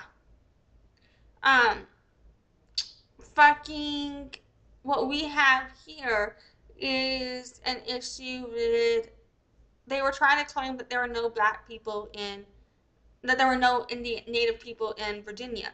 And so if you were black at all, if you're mixed Native and black, they would just label you as black. And if you're mixed Native and white, they would either label you as mulatto, or they would label you as white, depending on your lineage and ancestry and connections, and things like that. So they were trying to claim there were no Native people in Virginia, except for the people that got pushed onto reservations, and that's how a lot of indigenous erasure occurred, with Powhatan tribes, for example. Well, when you consider how black identity ties into the treaties in that regard, there was a lot of racism to contend with, in my opinion, from that experience with how Native in our communities, we were excluding black people for a time because they would lose the Native identity otherwise under colonialism. And that goes back to how racism is a tool used to divide us. And I feel like we can see that perpetuated through football. Hey! And the reason I think we can see that perpetuated through football is because we see racial disparity and income disparity used as a tool to divide the people who are players versus the people who are able to actually have some sort of profitability, long-term sustainability in the game. Moment of a possibility of the abolition of slavery, the brief moment when the slave stands in the sun. What if we understand that historical moment through a lens of treaty relationships rather than through the lens of constitution and reforming or abolishing or throwing out a constitution? So, what if a land acknowledgement was to draw on something, a slogan that has a long history on this concept? Honestly, land acknowledgements to me, I can't speak for other people, but every time I see them, I'm just like, okay, well, when are you going to give the land back then? Thanks for acknowledging. Give tribes back their shit. You know what I'm saying? Okay, so we're going to end this here. I think that is a great way to wrap up. How am I going to say this is a great way to wrap shit up? But, I think we're going to wrap shit up here. So just to reiterate everything that we've been discussing today, basically, we started out with, again, recapping a few of those sources from last night's live, or was that the night before? From the other night's live stream, recapping some potential discrepancies in the numbers and why I may have or have not gotten that wrong. In terms of the return on ad spend and return on investment from the fake Crocodile Dundee ad, but we also discussed why that didn't potentially matter based on the reported earnings of the live. It could possibly have turned out to haven't been the right numbers anyway, even if the reason I thought it was right was wrong, possibly. I don't know if that makes sense, but who knows for sure. And then we also talked about what makes a good return on ad spend and what you can typically expect from putting your investment into ads. We also talked about whether or not Super Bowl was a justifiable investment, in my opinion.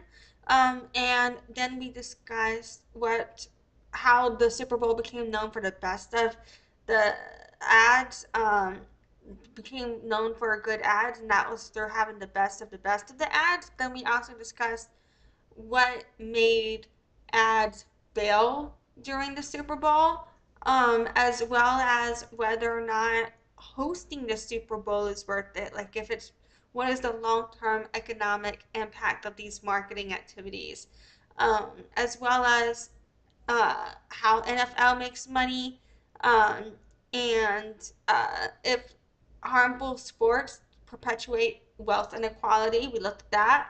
We looked at why people in the NFL go broke, as well as the economics from how the networks make money off of these games, along with considering and reflecting on how sports and football ties into United States imperialism and colonialism, as well as racism, particularly when you look at Native issues.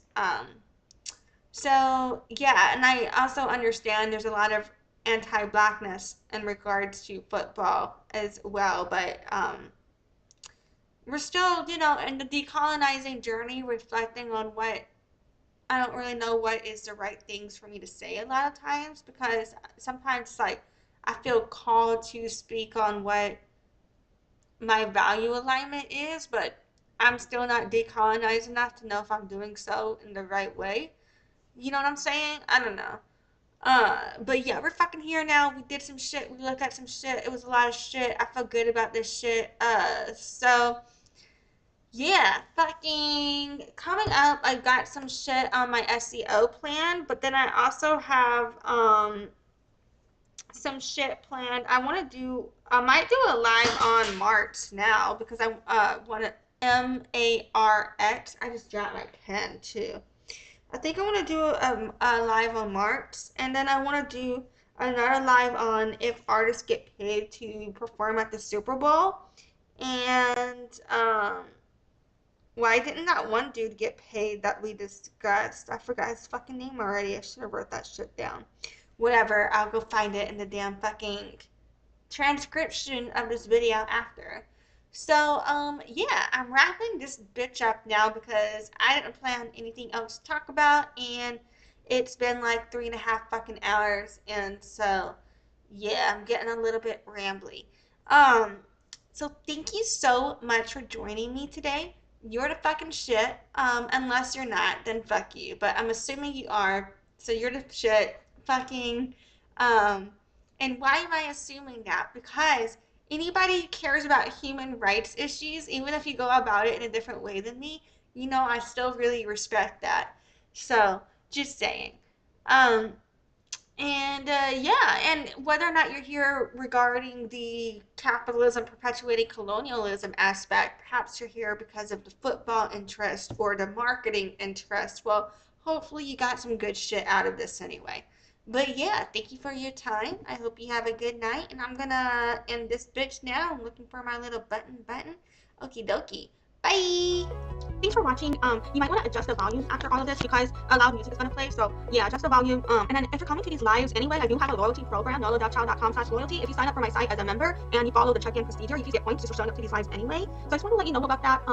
Yeah, I always have a really hard time saying goodbye because, saying goodbye really just kind of feels like you're Tom Hanks. You know what I mean? Over here just like, well done, Wilson! But anywho, yeah, so thank you for being here and goodbye.